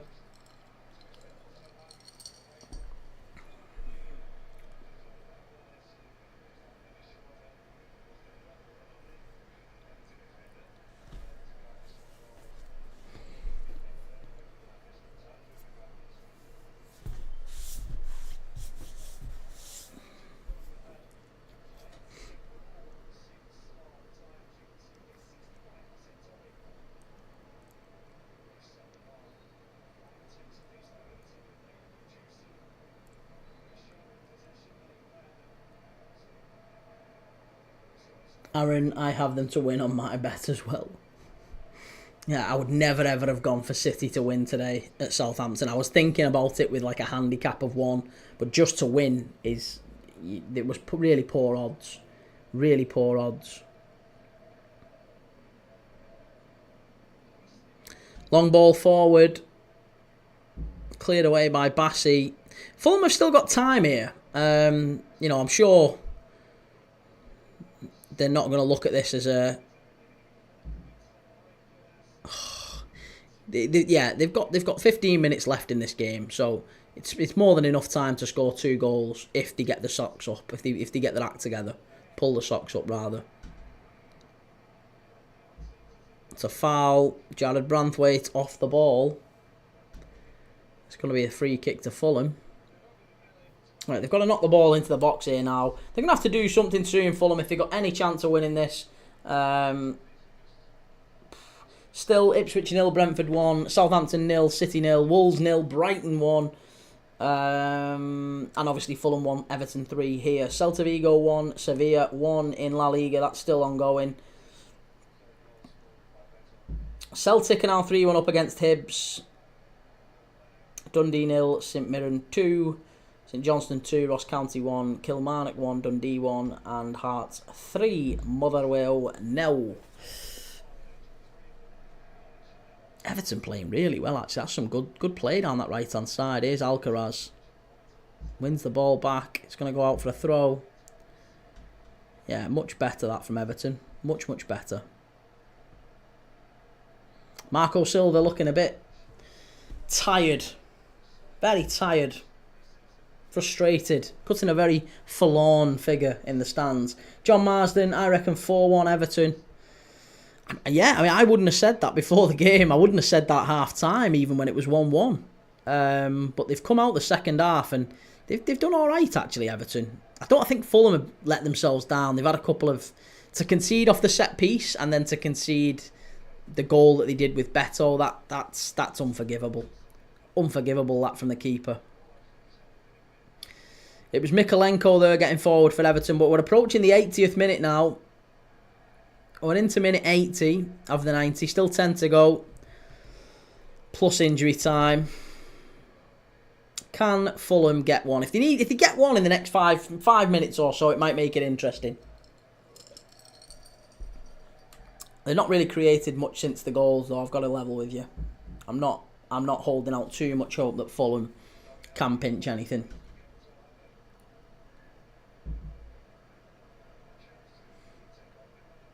Everton haven't really given them many chances. Everton have defended quite well, actually. They've got the blocks in when they needed to, and Fulham have looked a little bit toothless. And also, I think that's relevant to what we said before the game. We was talking before the game, and a few people said this in the chat, I think, if I remember right, that Everton, defensively, they're a bit stubborn, they're resolute, they can hold the line. But they've got vulnerabilities for sure, and most of those vulnerabilities today you would have looked at and said in wide areas, or at least in the gap between your centre-back and your full-back. And actually what we've seen is Fulham play the most narrow lineup they possibly could. No width whatsoever. It's all in the middle. You know, it feels like Marco Silva's gone, draw lines, you know, at the edge of the penalty area, right down to the other end of the penalty area, and play within those lines. They very rarely got wide today. Very, very rarely got wide. The one time they did, they put a ball into the box and Jimenez scored. We haven't seen that too much from them otherwise. In fact, the other time that I can remember it is when the ball got knocked over the top for Harry Wilson and he lobbed Pickford. That was a really good effort, actually. That was another good chance for him. But it's just too many times. They've played too narrow, too central. And Everton will defend that all day. They'll defend them all day. Right, there's a couple of changes coming on here for Fulham. Sessegnon off and Berger off. And a couple of youngsters coming on.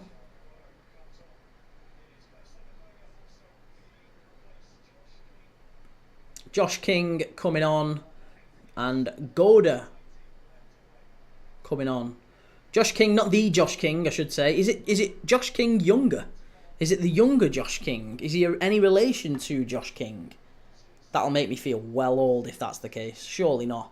Surely it's not a relation of Josh King. Like, as in ex-Evertonian Josh King.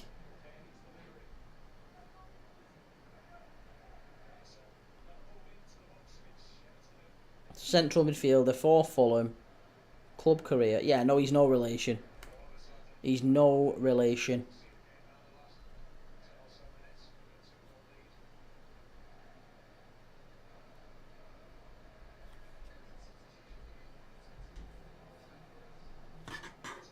Right, Alcaraz is coming off now for Everton as well.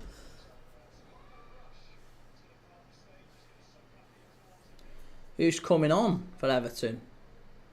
Who's the replacement?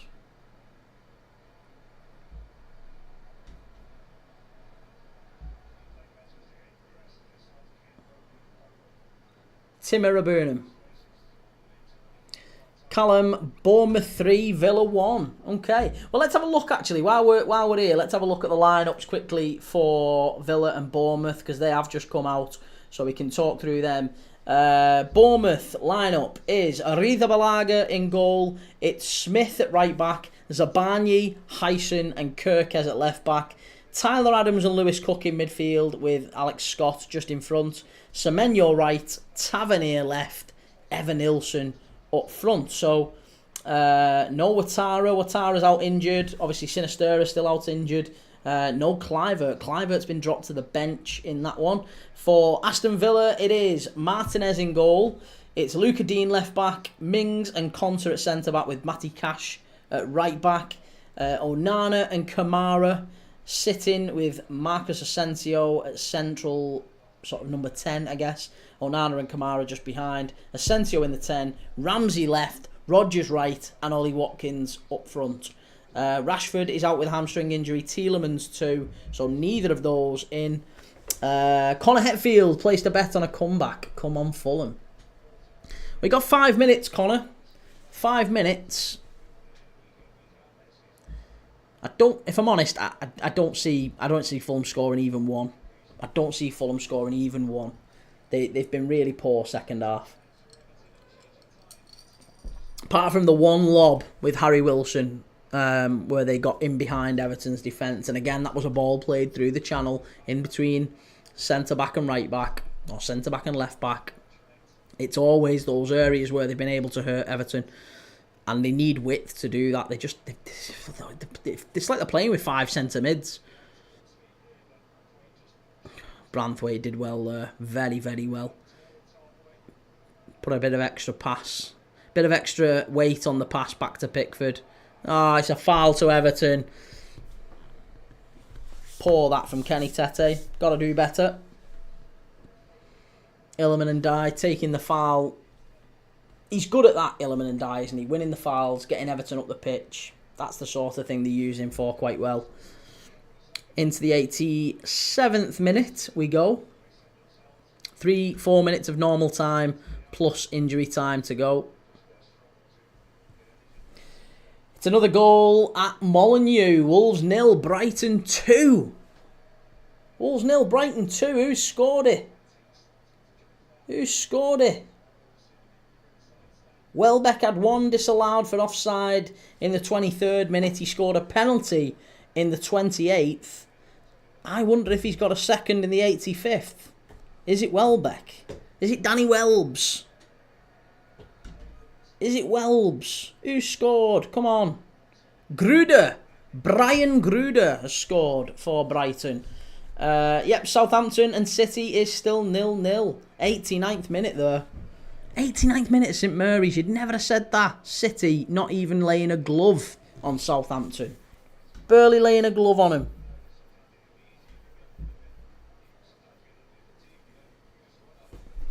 Not good enough at all, that.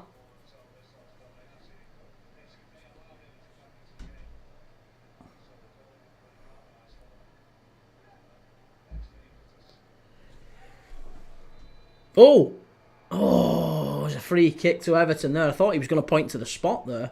Thought it was going to be a penalty to Fulham, but no. It's a free kick to Everton in their own penalty area.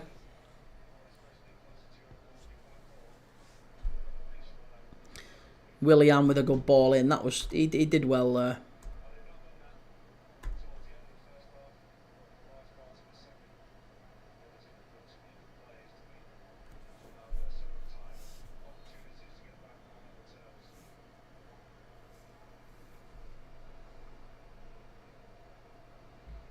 Long ball forward by Pickford. Callum, City are very lucky. Newcastle play Chelsea tomorrow, to be fair. Why? Oh, you mean you're lucky that City playing Newcastle at Chelsea? Right, okay. I thought you meant it was lucky that they were playing them tomorrow. I say, why does it matter when they play them? To be honest, it doesn't really matter because, again, if Forest somehow get a win against Leicester and Villa get a win against Bournemouth, then all of a sudden it's back to there's only 2 or 3 points in it. So and City have still got to come here. City have also got Bournemouth as well. Celta Vigo scored against Sevilla. That's good. Adama Traore down the right, ball into the box. Unlucky. Jayden Reese-Thompson, I'm back. Good to see you, Jayden. Good to see you again. A reminder to everyone, because we are approaching full time. We are going to be live straight after this. As soon as this game finishes, we're going to end the stream and restart another stream in about 10-15 minutes with Aston Villa away at Bournemouth. So we'll keep an eye on all of those results as they're going elsewhere. But yeah, we'll be live for Villa and Bournemouth, or Bournemouth and Villa rather, at the Vitality Stadium. That's a 5:30 p.m. kickoff. We'll be live around about 10 past 5. 5 past 10 past 5. Coleman's coming on here, as is Dominic Calvert-Lewin for the last few minutes. And it's Beto and I think Ashley Young who are about to come off. Newcastle Chelsea both play, but let's be real, City don't fault at the Etihad. Nearly 1-0 Southampton. I know, yeah, I was going to say, plenty of people are saying that. Plenty of people telling me that Southampton are pushing forward and Southampton getting lots and lots of chances on the counter-attack. So, imagine they were to beat City. That would be unbelievable, wouldn't it?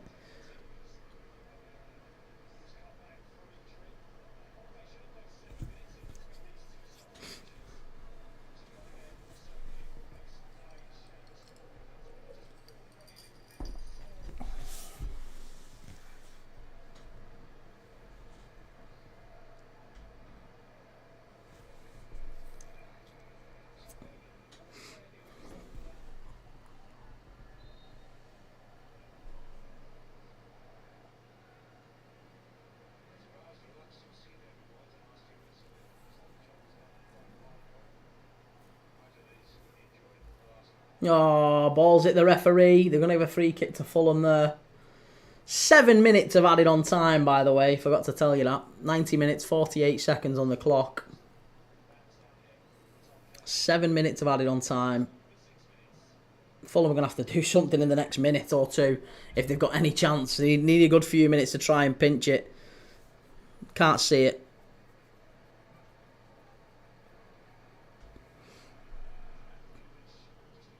And to be honest, by the way, we've got a great I should have really said this. We've got a great record with Everton games on this channel.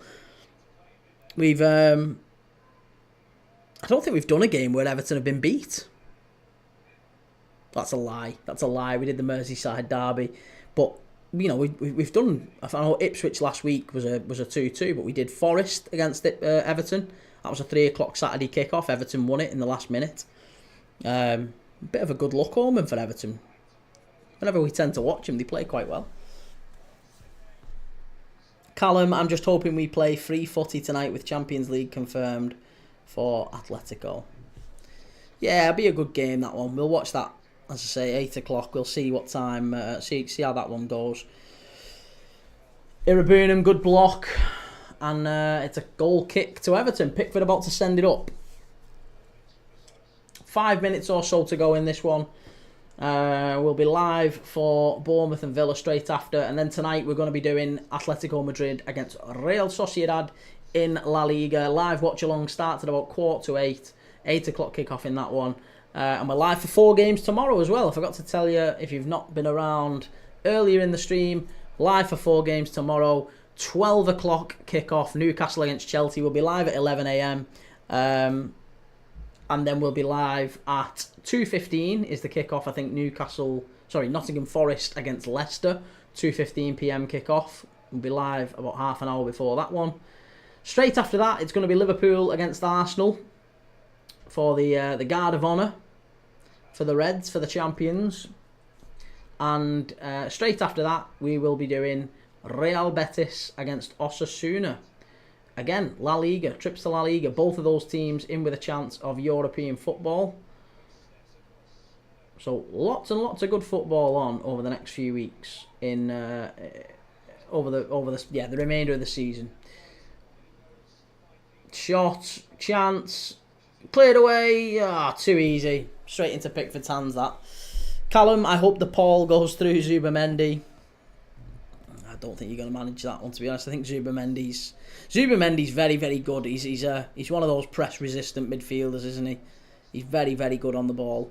And yeah, I saw that stat earlier today that he's won possession more times than any other midfielder in La Liga since 2022. Which is some good going, isn't it? And Arsenal will do well with him. Callum, Kieran, we have Betis coming up too, if I remember rightly. Who, Atletico? Or do you mean us on this channel? I don't know. On this channel, we've got Betis against Osasuna.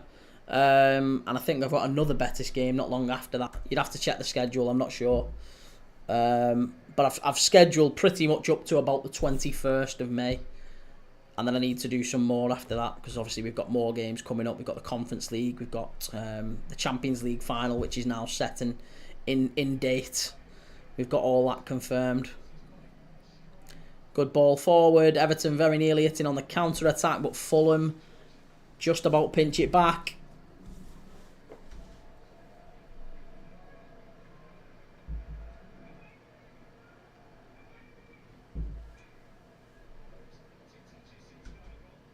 Willian. Oh, there's a claim there. There's a claim there for a penalty. Seamus Coleman driving forward. The absolutely ageless, timeless Seamus Coleman there. You're not going to get a penalty for that. It was good play, though, by the young lad who's just come on. Is it Goda? Or Godo? It was Goda. Ipswich 0, Brentford 1, full time. Yeah, that one's done and dusted. It's also just about to finish. We're in the 99th minute at Southampton at St Mary's. Southampton 0, Man City 0. What a massive result that would have been for Southampton if they'd managed to stay up. And still a massive result for everyone else in that European battle. Chance here for... Oh, Everton could have made it 4. Everton were about to make it 4 there.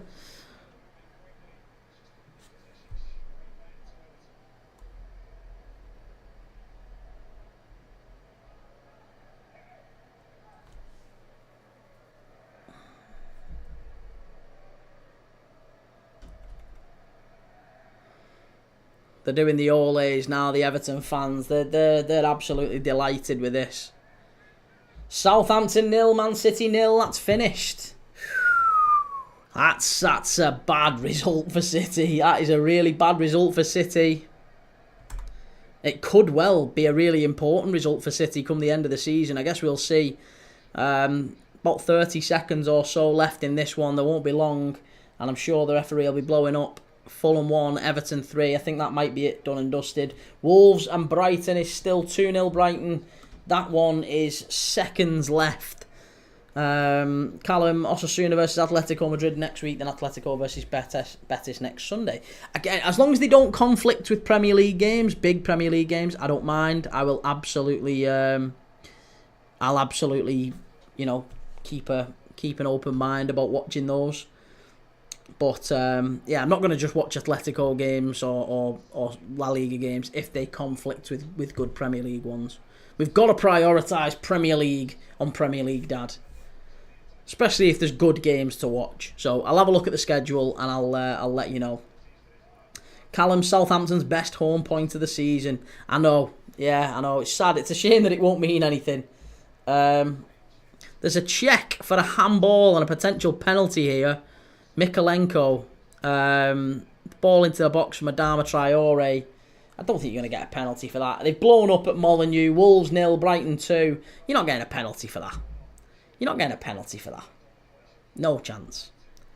You can't get a penalty for that.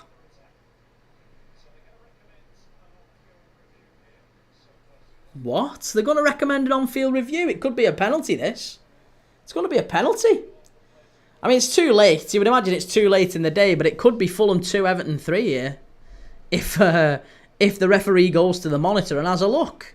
There's only 30 seconds left. You might as well just crack on. No, here we go. They're going to go and check it. It's going to be a penalty, this. Penalty to Fulham. I mean, look, he gave 7 minutes of added on time. It's 98:20 on the clock as we speak.